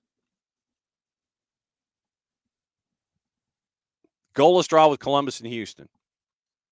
And I know a lot of folks are sitting there saying, okay, well, Columbus had goals. Where'd they go? And I think that's an interesting question, because you had Diego Rossi coming out of the blocks, Jason Russell-Rowe, and then Houston comes to town, and both teams throw up a goose egg. I think a lot of that has to do with being the first game out of the blocks and being an early game on a Saturday. Kind of screws up your clock a little bit. And then, then by the end of 90 minutes, goalless draw. Okay, great, fine. We're out the door. Then Seattle and LAFC, and we'll talk to Nico Moreno about this a little bit more in depth when he's here on Thursday. But Seattle just absolutely thumped LAFC. LAFC's lineup, and I was wondering about it and what it was going to look like in a matchup like this, once again, when you're juggling everything in CONCACAF. To give you an idea, here's Seattle's lineup and here's LAFC's lineup. Seattle's lineup: Thomas in net, 3-4-3 for Schmetzer. Reagan, Bell, Yamar. That's your back 3. Midfield 4: Kosa Rienzi, JP, Danny Leyva, and Jesus Ferreira. Your top 3, your front 3: Rothrock, Danny Masovsky, and Pedro de la Vega. On the bench, you had Areola, Stefan Fry, Nuhu, Roldan, Rusnak, Alex Roldan, Obed Vargas, Jordan Morris, and Georgie Manungu. That's what you had on the bench to start. Jordan Morris would come in and play and would score in the 77th minute, setting a record in Seattle. Goals by Kosa Rienzel in the 11th. Nathan Ordaz tied it up for LAFC in the 38th. That was your score at the break. Then Rothrock, Morris, Christian Roldan score to make it 4-1. LAFC scores with David Martinez at 90 plus 2 to make it 4-2. Then Rusnak scores at 90 plus 4 for your final. Starting lineup for LAFC: Thomas Hassel was in net. Once again, dueling 3-4-3s.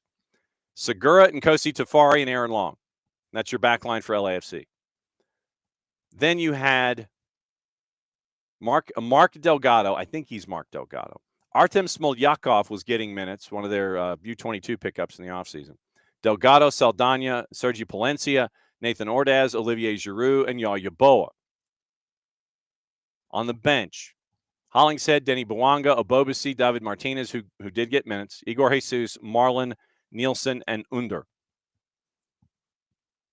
So The match day manager was Ante Rossoff, along with Marc Dos Santos and Enrique Duran Diaz. Steve Cherundolo was not. He is manager, but was not match day manager. So it was a 5-2 game there.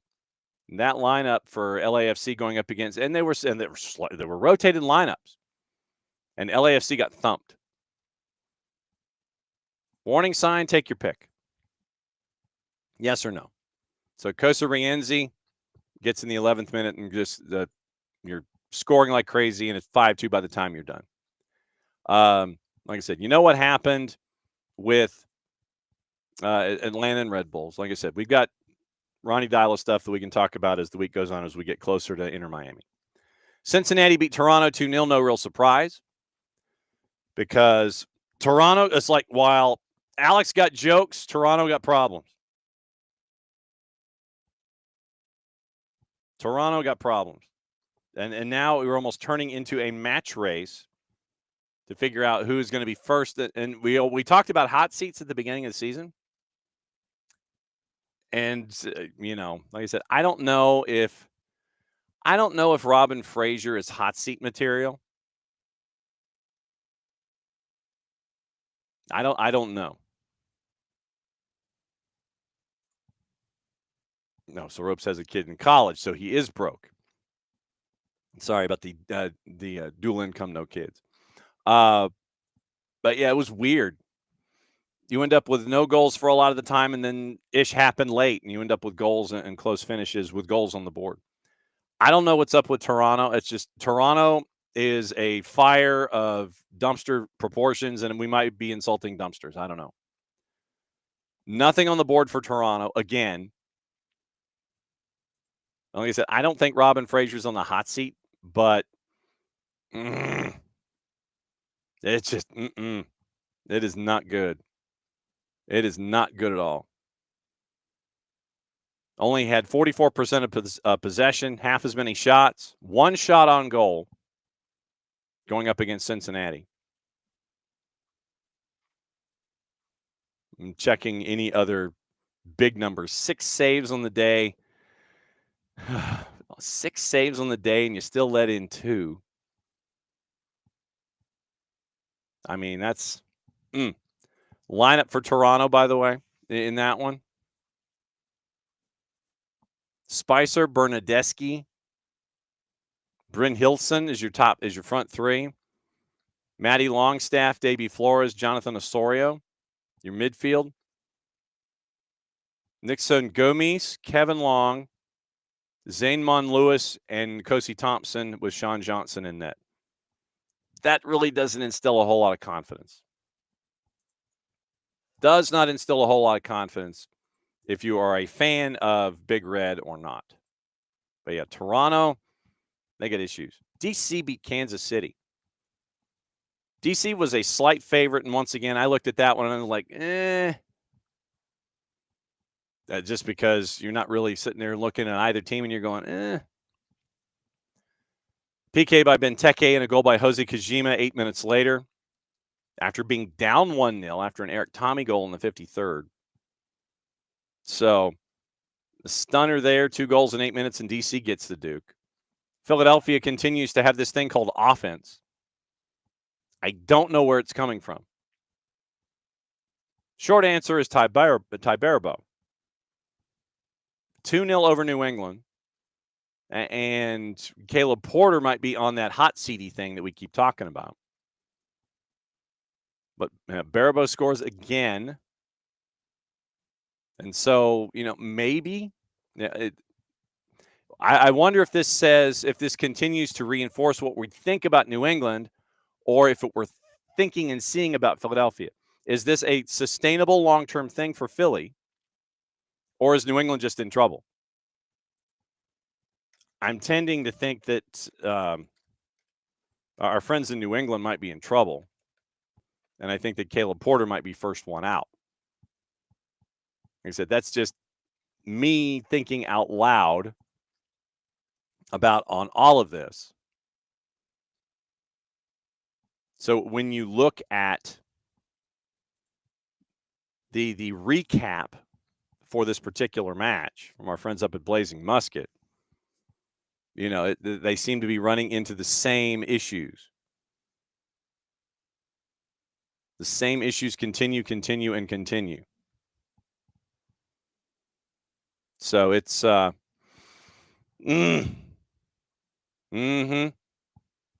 sitting there and you're looking at it, and your eyes just kind of sit there, and you're going. Caleb Porter's telling the fans to keep the faith, basically. Revs are winless, goalless throughout 3 matches. Scoreless road draw to Nashville, 1-0 loss to Crew, 2-0 loss to Union, both at home. Porter was asked after the match, keep the faith. It's a long season. We've only played 3 games. It's a new group. I think we're competitive, as you've seen in every game. The last 2 games were good teams, very good teams. So obviously we lost 2 games to very good teams. I still think we're defending really well. It gives me hope. I'm like you and everybody else. I want to see more goals, so we got to keep working at it, but keep the faith. It's a long season. Lack of goals has been one of the big storylines for New England this year. Maxi Urruti, who is playing for Leo Campana, because Campana is injured, and that was one of the folks that was brought in to try to help matters. Urruti says, we know the year's long, the season just started. We haven't had many chances to score. Need more power for our games, and we understand the situation. Caleb Porter thinks, I think we're a lot closer than it might seem with the results. Once again, re-emphasizing the schedule. Not good enough, but as I told the guys, it's a long season. We're a lot closer than it seems, and we're in every game. We're right there. Tough road ahead for New England as they play 6 of their next 8 on the road. 6 of their next 8 on the road for New England. NYC beat the purple team at Yankee Stadium. But once again, I look at games at Yankee Stadium. Rich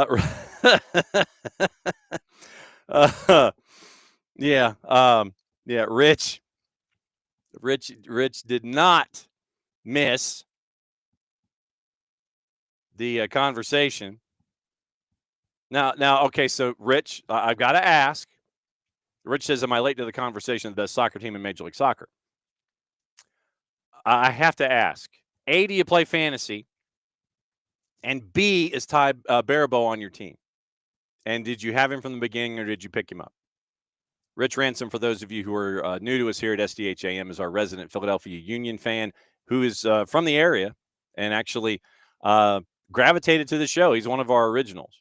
So Rich has been around for a while. So we can afford to jest back and forth with Rich and give as much as we get. And everybody does in the Twitch pitch. So neither to all the above. Okay, neither to all the above. All right. Just figured I would ask. And so, so I have yet to jump on Baribeau on my fantasy team either, and I'm 1-1-1. That should tell you everything you need to know. Sorry, and yes, Alex, I apologize. Alex is sorry to correct my pronunciation, but it's Newcastle United Football Club legend trademark, Matty Longstaff. Okay. Yes, I think that should go into the addenda for the show every morning, where it's like errors and addenda.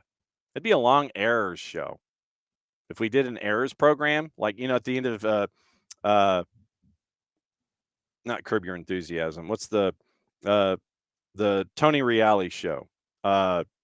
Talk your ass off. I can't remember. Pardon the interruption. Thank you. Took me a second.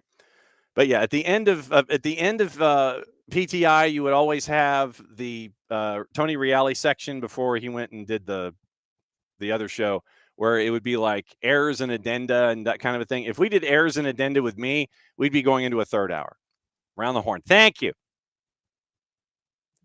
So PTI and around the horn. Thank you, Rich. Okay, so I was same church, different pew. But anyway, so there you go. I was close, but I wasn't. But what else is new? Anyway, yes, PTI's Tony Kornheiser. Yes, that's PTI's him and Wilbon around the horn. Thank you. Yes, the other one with the four guests, where the host randomly assigns point values for quality of answer, and so wins every week, whatever that means. You won this 22-minute conversation over multiple topics. You get to talk more at the end of the show. Around the Horn.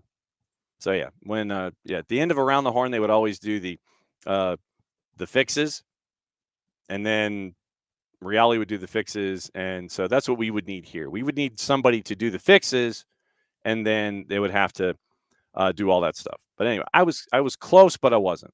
What else is new? Anyway, okay, so NYC beat the purple team at Yankee Stadium. Of course, everybody kind of is going into Yankee Stadium. Good to know it was actually at Yankee Stadium. But so yeah, always difficult to win there if you're not named NYC. Orlando went up there. They're obviously not named NYC. They didn't win. 2-1 NYC. Colorado over Austin at Q2. And then the other intriguing one on the weekend, Chicago beats Dallas. Not necessarily the fact that it was, it was, well, first off, that it was a win for Chicago. And they scored 3 goals. We were wondering where the goals were going to come from in Philly. We were wondering where the goals were going to come from in Chicago. And it might just be early returns. And like I said, next week we could be saying something entirely different with the ebbs and flows of the season. But in match week 3, you got 3 goals, literally, in the last 10 minutes. Farrington scored in the 57th. Dallas had a 1-0 lead. Then they didn't. Andrew Gutman scored. Barroso scored 2 minutes later, and Hugo Kuipers in a PK at 90+1. That was something that was not anticipated. 3 goals in 10 minutes by Chicago. Well, first off, 3 goals, period. I think in some circles, people would sit there and go, 3 goals for Chicago. Did not anticipate that. But 3 goals in 10 minutes to come back from a 1-0 deficit, to come back for the win. That's the other part. So big win for Chicago. Nashville found goals. Portland on the road, traditionally kind of tough. But the thing with Nashville is that Nashville didn't get goals from either Hani Mukhtar or Sam Surridge. They got it from Andy Nahar, which was not on the bingo card, and their new midfielder, Ahmed Hassem. So the Swedish midfielder U22 signee, Ahmed Hassem, got a goal, and Andy Nahar got a goal, not on the bingo card. Here was the lineup, by the way. I mean, fairly standard lineup for Portland. Here was the lineup at home for Nashville. Mustachioed villain Joe Willis in net. Back 4, Lovitz, Mars, Zimmerman, and Andy Nahar. Midfield 3, Patrick Yazbek, Alex Muil, and Edvard Tagset. Tagset, another one of the additions from the offseason. Hassem, Surridge, and Mukhtar, your front 3. So Hassem is the one that picks up the slack and ends up being the one that was the goal scorer in the match. Did not, once again, I did not have that one on the bingo card.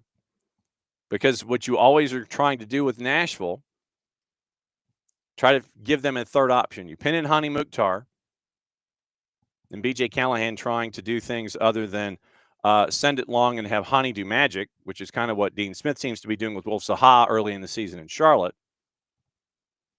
But right now, you have someone, like I said, it's third week, and I know that things are going to change, but you end up with third week,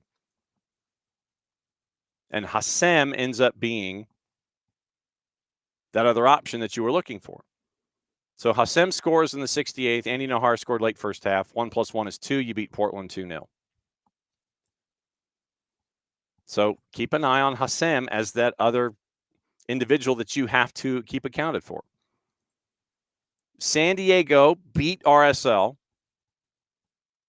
Anders Dreyer is also developing into someone that you probably need to have on your fantasy team. But you end up with a goal for RSL in the 17th minute from Peel to make it 1-0. And everybody's sitting there going, oh, San Diego, I don't know. Franco Negri scored to tie it at the end of the first half. Then 2 goals in the final in the 90+. Dreyer and Ingevartsen 5 minutes apart at 90+1 and 90+6. So San Diego FC with Mikey Veras out of the blocks They have wins on the board. And obviously, they are monitoring the health of Chucky Lozano, because remember, at the home opener, Chucky Lozano had to be removed after 27 minutes. So with this lineup, they go to RSL, and we always have wondered about with RSL where the goals are coming from there too, considering that you're looking at Diego Luna, you're looking at Pio, you're looking at Dom Marchuk, and you're looking at Diego Gonçalves.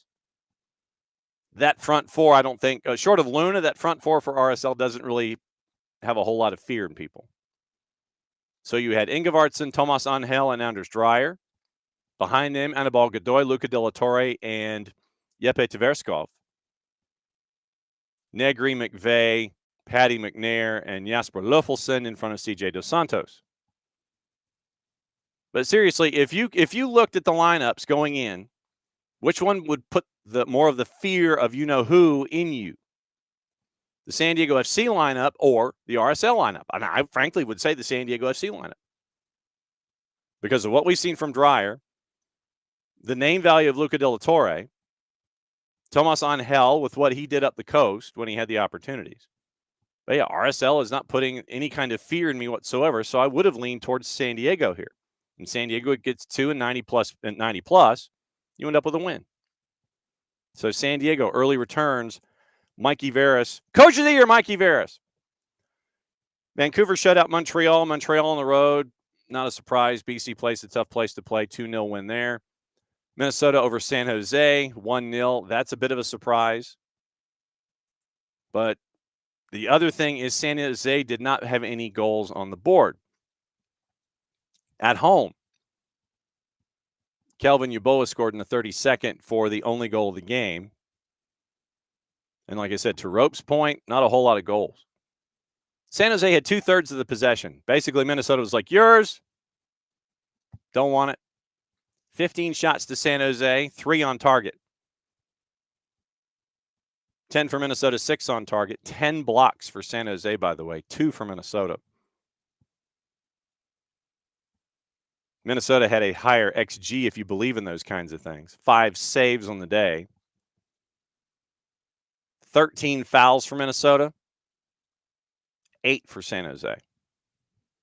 So a lot of shots, not many on goal for San Jose, and that's how you end up not getting a goal and losing 1-0 at home. And then on Sunday, it was the 2 games, Messi and friends hosting Charlotte. You end up with the dog so red of Oscar Ustari, which means Rocco Rios Novo at the moment is going to be starting for Messi and friends this weekend on Sunday Night Soccer in front of 70,000 of you and your best friends with them coming to town. But literally, I don't know what they're going to look like. I don't know what they're going to look like. I really don't. I'm intrigued as to what they're going to look like. Jared Smith joining us. Jared, I'm rolling through the week in Major League Soccer outside of Atlanta United. And you hit perfectly because I was just rolling out the talk about Messi and friends in the game against Charlotte. Oh, wait. So the Miami and Charlotte last weekend? Yeah. We're recapping last weekend. Oh, you mean the part where Charlotte didn't do anything with a man advantage for over 50 minutes? Correct. Where their game plan revolved around get ball to Saha. Mm-hmm. Well, he's going to get fouled. Then he gets mad. Then what do? We whip a ball in that doesn't go anywhere? Uh-huh. All yes. right, cool. Yes. Good meeting, everybody. Yes. Good meeting. You give up a very weird but pretty goal to Miami, who has had a red card in 2 of their 3 games, but have won both of those games? Mm-hmm. That is correct. Okay. Yeah. Uh-huh. So I maintain. Yes. I maintain my questions about Charlotte. Yeah. And they're not predicated strictly on the idea of Atlanta losing to Charlotte in the sake of just being petty. It's a legitimate question I have about Charlotte is, will Pep Biel be able to create enough for them along with Zaha? Because I don't know if they will. I mean, they're good. Can they be great, though? You know? And the defense will always be good at Charlotte. Like, Dean Smith will have them organized. That part is pretty damn well established from last year. Yep. But can they take that next step? And I don't know. I think they can eventually. Yeah. But the thing is, you're finishing every sentence on an upswing with a question mark. You're there's no like definitive period. Well, it's true because in the same way that we ask these questions of like, of Atlanta right now, they'll eventually start finishing. They'll eventually start scoring goals in bunches. Eventually, right? Mm-hmm. But we have to see it first. We have to see Atlanta do that. We have to see Charlotte consistently create from something other than a yeet ball down the field. Yes. We have to see Miami keep guys on the field because, like, yeah, I'm sorry, they didn't win both games. They pulled a draw and a win down a man. That's great. It's not sustainable. No. Like, you call it whatever you want. It's not sustainable, man. We'll have eventually New England will score a goal. Right. Have it in 3 weeks. Yeah. Eventually Nashville will score a goal. I think they missed 2 penalties before they scored a goal the other night. With Portland. Yeah, that's right. I think Andrew. I think you're right. Andrew Thomas had two saves. Again, Hani Mukhtar, man, like, I feel like I've been screaming to the abyss. And that, like, Hani Mukhtar's not the best penalty taker. He's fine. He's not the best penalty taker in the world. Yeah, so it's always wild. It's always wild to me that he's the one who takes all their penalties when he's not like a knockout like Joseph was. No. And he's not Josie Altidore, who is just Josie Altidore was and is a bomb scare from the spot. I say is because there's a non-zero chance that Des Moines Menace will probably bring him in. Because remember, kids, take the Open Cup seriously. MLS sucks for not taking the Open Cup seriously. Also, we're going to turn one of our teams into a sideshow. Yes. And like I was mentioning this morning, I said that you could, if you wanted to, you could drop $60 on a favorite player jersey that is attached to that incoming of personnel, or you could drop another $25 and get a T-shirt. So basically, you could drop $85 and get your Ozzie Alonso Des Moines Menace jersey / T-shirt in preparation for the Open Cup in 2025. We have reached out to the Menace, by the way. And my first question is, how are you paying for this? I don't think it'll be a big deal on that front. Like, these guys are.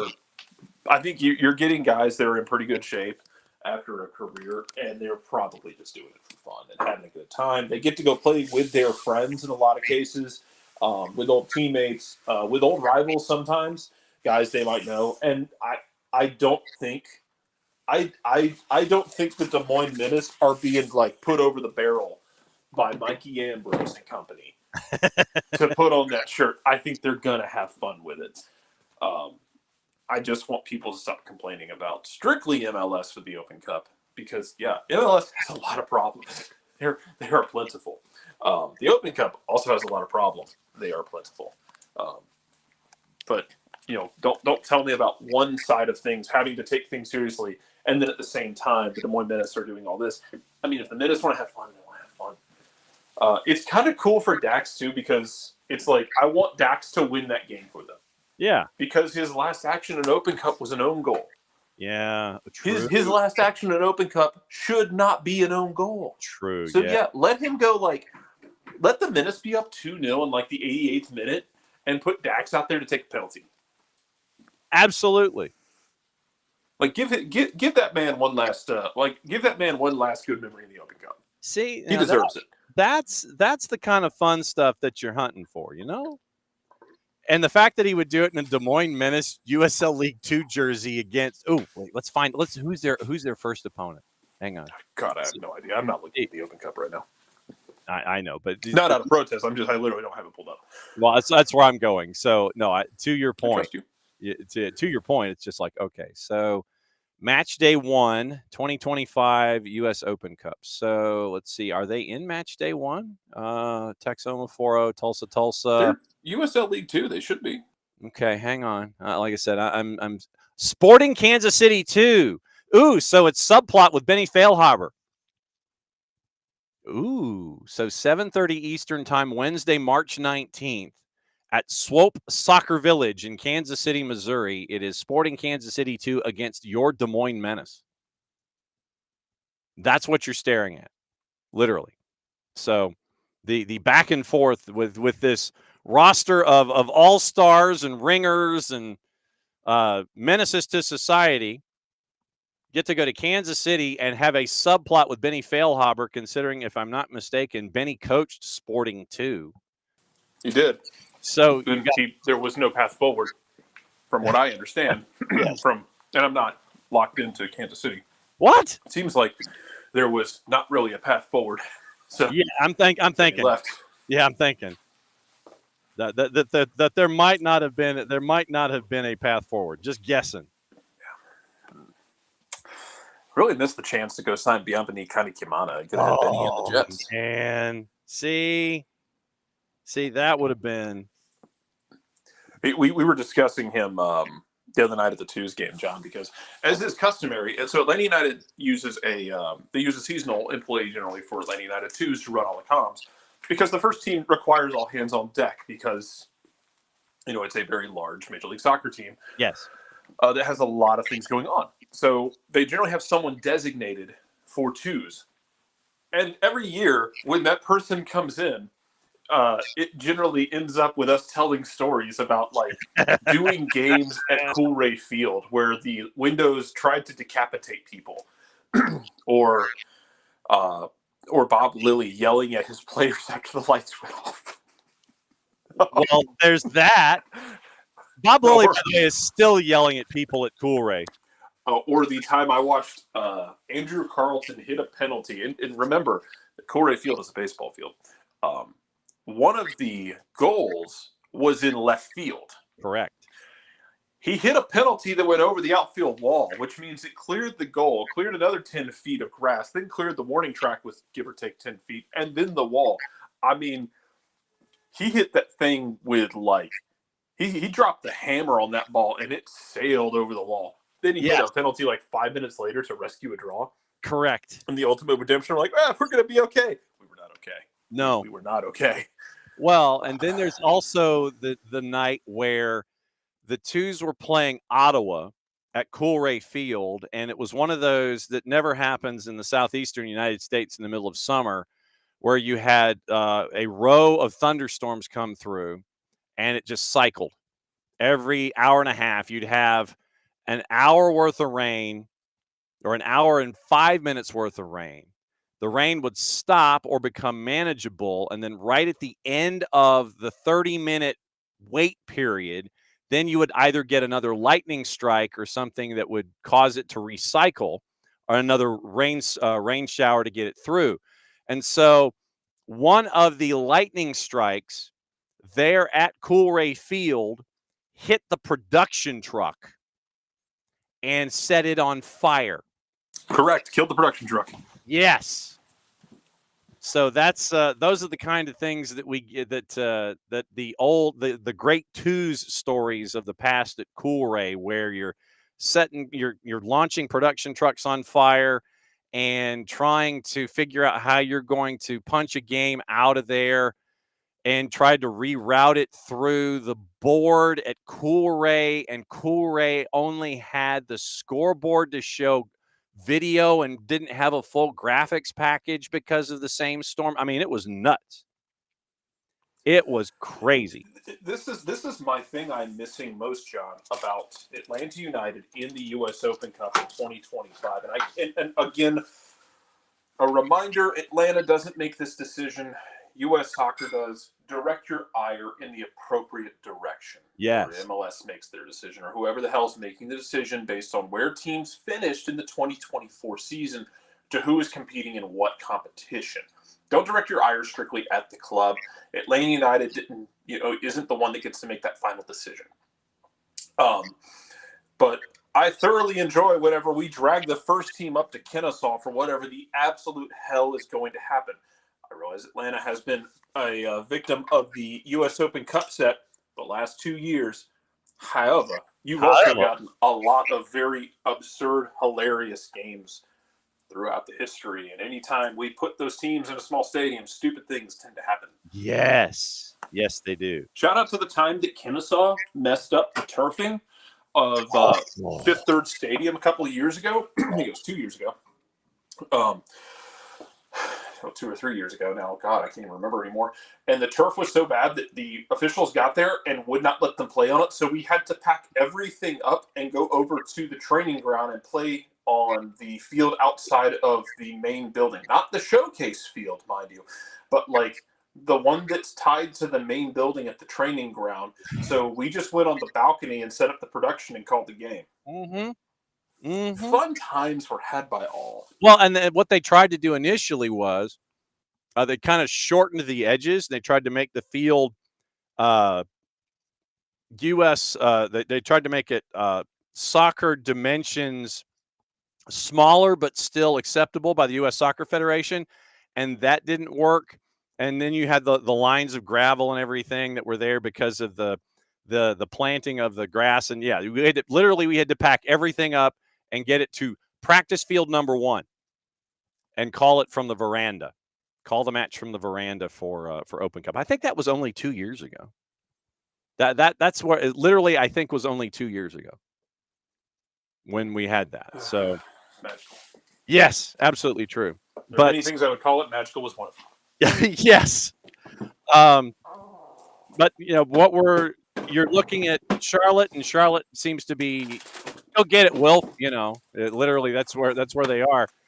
I am intrigued, and I know this will be a storyline Thursday night as much as it is the rest of this week. What are they going to look like against Cavalier? What's the starting lineup going to be like? And then they get to turn around and play Sunday night soccer. And they get to do it at Mercedes-Benz Stadium. So what does the starting 11 look like? I'm guessing Ustari's going to be in net at Cavalier because Rocco Reyes Novo, as of right now, is going to be in net for Messi and friends come Sunday night. What's the starting 11? Are you rotating? Are you flying to Miami? Are you flying directly here on Friday morning and hanging out for the weekend? Or do you fly home, get a day's rest and regen and dive into your own salt baths, and then Saturday come up here? I mean, and fly up, or maybe Sunday morning fly up here.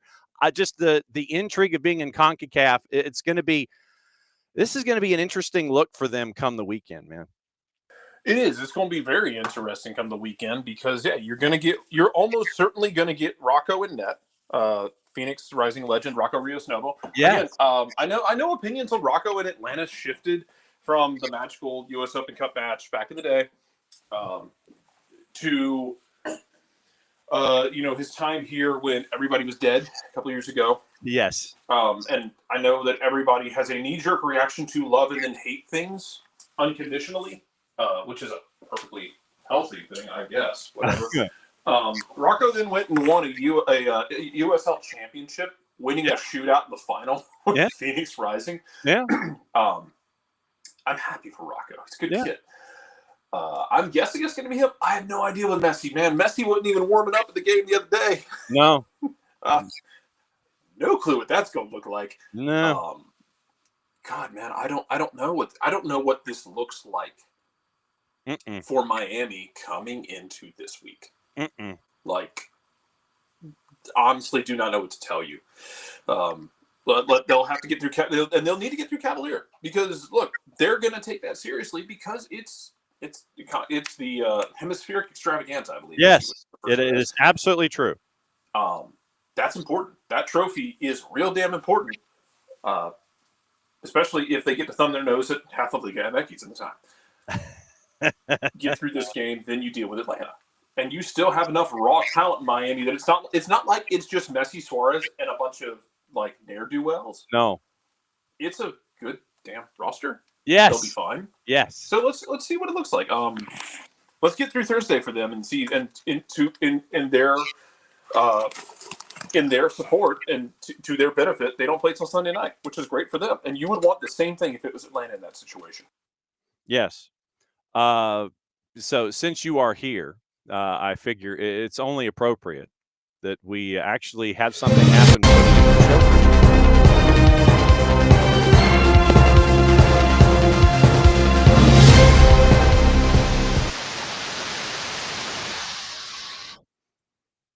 we actually have breaking news. All I heard was static, like it was the TV in 1993. I know. Carry on. CONCACAF Nations League Finals rosters announced. And it is Gio Reyna, Tyler Adams, both coming into their first camp under Mauricio Pochettino, facing Panama in the semis at SoFi March 20, and either Canada or Mexico gets the winner on the 23rd. So Reyna returns, Tyler Adams returns, Cameron Carter-Vickers gets his first call under Pochettino.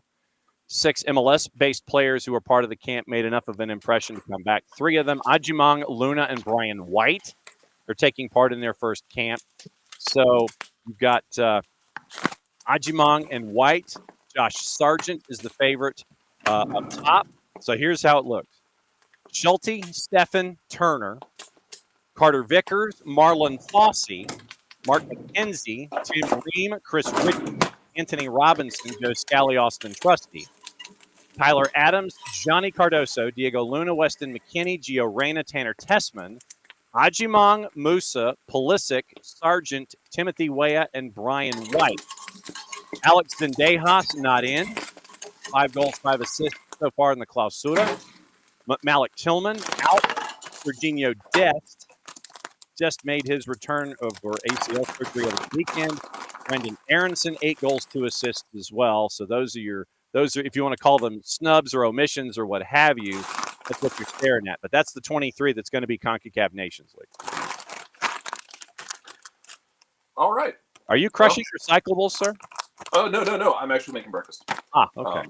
Just a late breakfast. Okay. It sounded like you were taking like one of the old. No. I'll tell you what I'm doing. So for my daughter's birthday, we did like croissants with like a spread of meat and cheese for the adults, and we had croissants left over. So I take 2 eggs, scramble them in a pan, mix it with chorizo and some ham. Then put a croissant over the wet eggs so they kind of mold together. Then flip it over once it's cooked, and then you have the like ham, egg, and cheese croissant sandwich. Nice. Okay. With some chorizo thrown in because I need something resembling flavor. Understood. I understand that completely. And by the way, the unified roster was announced as well for Atlanta United. And it is Alexander Bartlett, Savion Brown, Alex Eberle, Luke Edwards, Ike Eisworth, Daniel Ellis, Alex Evans, Camilo Gomez, Xavier Hairston, Derek Harden continues in net. Anthony Hernandez continues in the midfield. Connor McElhenney, Gage Muller, Tanner Postel, Kelly Robinson, Andrew Rubovitz, it's Stephen Russell, Emma Sim continues her time, Liam Stewart continues his time, and Daniel Urshansky continues his time as well. So unified team announced, and the fact that they get roadies this year to Austin and to Toronto. I can't wait to see Alex Eberle in a 10-gallon cowboy hat. I cannot wait. That's going to be fun. Hopefully you get your wish. That would be fantastic. Do we have home games this year? Yeah, they do, as a matter of fact. Okay, good. Good. Show up on those game days. Yeah. You'll show up for the first team game. Hang around. Traffic sucks anyway. Hang around. Yes, absolutely true. Hang around, grab another cheap cheeseburger or a hot dog, and go cheer on the unified team. Yes, that is absolutely true. Let's see. So the schedule was announced, and I know that it was attached to a couple of games. Where are they? Hang on just a second. There was a unified. It's like, so the road trips attached to the Toronto and Austin games are part of it. So May the 3rd is the first one with Nashville. That's a home game. Then they go to Austin and play on May the 14th. Then it's the game in Toronto that is a part of their new road trip as well. And then there's one more where it's a pregame. It is where I'm hoping that so at Toronto on July 12, and then the fourth one is a pregame match at Mercedes-Benz against Toronto August 24th. So before August 24th's match at Mercedes-Benz, pregame is a unified. They're in Toronto for a match attached to the team on July 12, and then the 2 games at Austin, and then the fourth one that is attached to Nashville. So there you go. Those are your 4 unifieds. 2 at home, 2 on the road. Very, very cool there. Let's see. Let me do What else is on your mind here this morning, sir? Now that you have the microphone and that you've come in here this morning. Oh no, I just dropped in because I had the time. And we hadn't talked since the disappointment of Saturday night, which was disappointing. It's 3 games into a season, but you've created a ton of chances, but you haven't put goals in the back of the net. And I think there's just gonna be anxiety until you do that. Yeah. I think it's gonna happen, and I think there's going to be times where it comes in bunches for Atlanta. And I think you're also going to get games that go in the other direction where regression hits hard, and you'll have games where like they didn't create a quote unquote big chance, and they'll have put 2 or 3 in the back of the net. Right. And just weird stuff will happen, man. Like the game's just weird, and it's 30 plus games in a season. Stupid stuff will happen. The thing I always kind of like to stress is that sometimes you win, sometimes you lose, sometimes you get beat. Sometimes you win games because of what you've done. Sometimes you lose because of what you failed to do successfully. And sometimes you get beat because at the same time, while you are making plans and you have your ideas and you're thinking, what are the adjustments I can make at halftime to make myself better? It's not a computer on the other side. You have a team that was in MLS Cup final last year, who is on the other side of the field, who has a manager who is good, who had Emil Forsberg on the field, who made them damn near unbeatable when he was actually on the field last year. Yeah. They also have ideas. They also have plans. And it was kind of a little more reserved than I expected from what we saw from Red Bulls. But they had plans and they executed them, made changes at the half. They tried to change the game. And you had to adjust to. Because you're not playing against a computer. You're playing against another team that has players and ideas. And look, when you're at home, sometimes that idea is we are going to disrupt the absolute shit out of your ideas. Mm-hmm. And they did that. And it wasn't even like what you expect from Red Bulls, maybe, quote unquote, of just playing destructive. Like, they're patient. You got, I think, reckless at times and got impatient trying to just jam the ball down right route one instead of doing what had been working. And I thought when you made changes in the second half, you had some spells where okay, this is better. You hope that ATLUTD is okay concussion-wise, just because those are a very weird thing that can linger, man. And I know, so the part that pisses me off about it is anyone and everyone who's immediately yelling at the medical staff in the moment. He may not have shown symptoms in the moment. Concussions are not a one-size-fit-all. They're not. I'm sorry if you think they are. They don't all come in the same shape. So this is not a Model A. No. They might have done the evaluation, and he might have said, "I'm good," because he's an athlete and he's insane. Yes. And they went, "Okay, we don't see anything that says he can't keep going." And then stuff sets in. And then he starts to look off. He starts to feel off. And then you make the change and you go, okay, he is concussed. Mm-hmm. It doesn't show up immediately. This isn't a movie where you pop someone on the top of the head with the butt of a pistol and they pass out for 6 hours. Yeah. It doesn't work that way. No. I hope he's feeling all right. Because again, concussions are weird, man. Franco Escobar got punched in the head, I think twice, by Brad Guzan. And it took him a while to get over that. Justin Morneau's career basically got derailed, and that was baseball. Mm-hmm. Basically got derailed by concussions. We watched Rizzo get derailed at the Yankees organization last year, the first baseman, by concussions. They're very weird. They're not predictable. And that's okay. It's just, it takes time to figure out. Hopefully he's doing all right. Now you're looking at the reason you went and got a third striker, because your backup striker is, God love Jamal, made of glass, possibly made of Fabergé. Yep. So now you're asking your third striker, hey, I may need you against the biggest draw in the league. What can you show me? Mm-hmm. As far as the Red Bulls game goes, though, John, it was a very disappointing game because you played it well enough in the first 45 minutes to put them in a box and start putting dirt on that box. You didn't do it. On the other hand, you didn't give up a shot on goal. And the only shot they had, and I know because I can hear it in my head of, well, they had the chance where it went over the bar. Correct. and the chance came from a corner that couldn't get cleared, and then Red Bulls just started firing it off everyone's legs, and then it took an unfortunate deflection into, it was like watching foosball. I was going to say, it's like very U12-ish, where you're all in the scrum. It was very like watching foosball, just slinging the ball off legs. It fell to somebody, and he skied it. Great. Okay, cool. Like, I don't want to hear about, well, he got lucky there. Dude, you had 5 big chances. You're not going to tell me that they didn't get lucky in the first half? Everyone gets lucky and everyone gets unlucky. It's sports. It's how it works. It's how we do this stupid-ass game. Mm-hmm. There's good and bad in it. You want to score goals. I was happy with the clean sheet. You didn't give up a shot on goal. That part was great because Emil Forsberg was on that field, and he made that team damn dangerous last year. Yep. You did not give up a shot on goal. That's a great step forward for the defense. Offense, you know what you have to do. You know the job. They know the job. They know the pressure that comes with it. I think they will be fine as time goes. And are we going to be counting minutes until the next goal? Probably. We probably will. Yeah.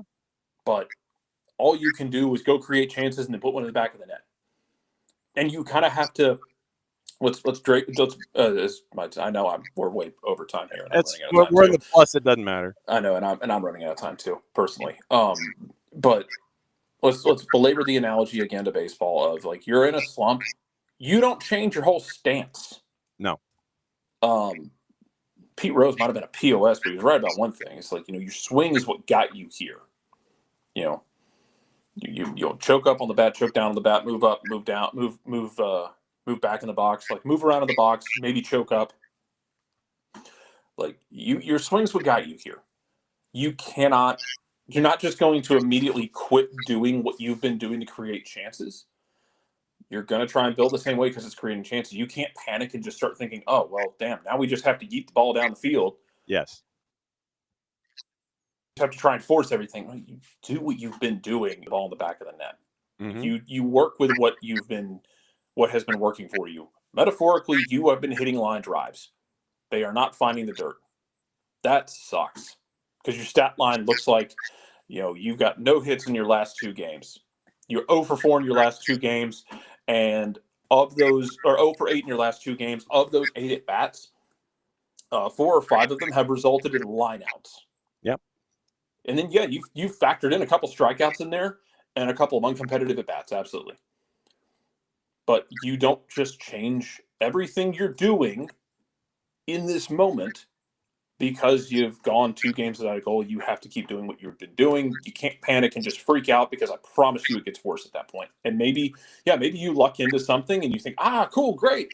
We just abandoned all logic and just started yeeting the ball down the field. Like, yeah, you might luck into something, but sustainability is the goal here, not just creating a goal just because everyone's nervous. Yeah, it's not instant results. It's long-term sustainability. Okay, so the rest of my time, I'm going to do CONCACAF and juice boxes and TV. So if you need to go, you can go for it. All right, we'll see you tomorrow. Bye. All right, so juice boxes for tonight, what to watch, where to watch it, how to watch it. It is Libertadores tonight, BN en Español. And if you don't have the BNs or any of the BNs, Nuestro Telecidio for the fans, TSA, CDO, Liga 1 Max Pro. You can get it at fanati7tz.co/soccer down here. Helps us out, helps them out. You become more of a degenerate. I blame Jason. He got me hooked. So there you go. And if you missed it, there's a new Copa Libertadores show up from our buddy Howard Hamilton over at Soccer Metrics. 6 o'clock tonight on BN, Alianza Lima Deportes Iquique. We'll be talking to Nino about that on Thursday. CBS Sports Network Champions League, Inter and Feyenoord's at 4. CONCACAF Champions Cup, 8:30, Columbus LAFC, Tigres in Cincinnati is at 10:30. BN en Español simulcasting Libertadores. 2 to NA. Barcelona Benfica at 1:45, Liverpool PSG at 4, and they are doing Cruz Azul Seattle at 8:30, Tigres in Cincinnati at 10:30. Unimas, Barcelona Benfica, Liverpool and PSG. Golazo Network Championship, Burnley West Brom at 3:45. Paramount Plus has Champions League Elite from the AFC. They've already had 2 matches this morning. They have 2 more at 4 o'clock in the afternoon. 2 matches in the English Championship at 3:45, Burnley, West Brom, Middlesbrough, QPR. League 2, my Dons finally get a time slot. AFC Wimbledon, Cheltenham at 3:45. All 4 matches in the Champions League. Barcelona, Benfica, 1:45. Leverkusen, Bayern Munich at 4. Inter Feyenoord at 4. Liverpool, PSG at 4.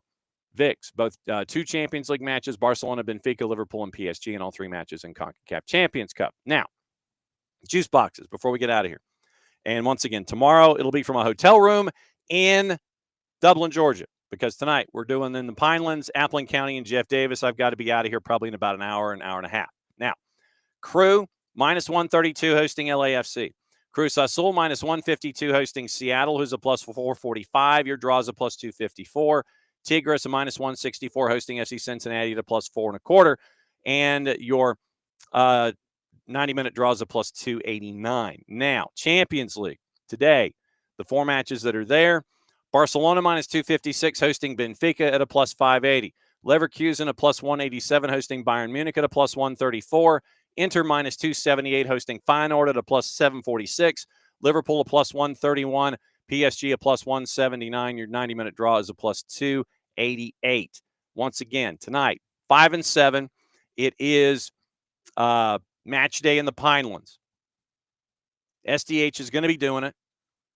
We're going to be doing the audio portion of it. And so once again, 5 and 7. Jeff Davis is already sitting there and making the play out that everybody's got to be the 12th man today. 5 and 7 for today. Big matchup for Jeff Davis going up against Appling County. Going to be big after they played Valdosta yesterday. And they've got Atco tomorrow, and then they have Thomasville on 2 days, Thursday. So busy week for Jeff Davis. We're going to be there in the Pinelands for the matchup tonight to see Los Catchdogs going up against Appling County. Really looking forward to it. So tomorrow, once again, it is hotel room in Dublin, which means that soccer's in session rolls over to Thursday at noon. So there we go. Thursday at noon is Soccer's in Session, brought to us by our friends at Kaiser Permanente, because I'd have to be kicked out of a hotel room or try and find a hotspot someplace to call a match. But anyway, so there we go. Thanks a lot for hanging out with us. As always, it's great to see all of y'all. Back at it again tomorrow, and we'll talk stuff. That's the official term. Tyler's going to join us at 9:15. Second hour, we'll see what else is on the board. Might have some fun, might have some guests, and we do have a guest for Friday from Season Pass. Trying to figure out the time slot for that particular guest, and we'll see what's going on with that individual when we can make it officially official. But yeah, we are going to have a Season Pass individual with us Friday morning on the morning show to discuss everything going on in Major League Soccer. So that's the show, and we'll be back at it again tomorrow. Mucha plata, y'all. Play it safe. Safe travels to y'all. Be safe, warm up, dress for where you're going to be and for where you are. Back at it again, lesson 22. Since it's the end of the show, I get to play this. Mucha plata, y'all. Play it safe.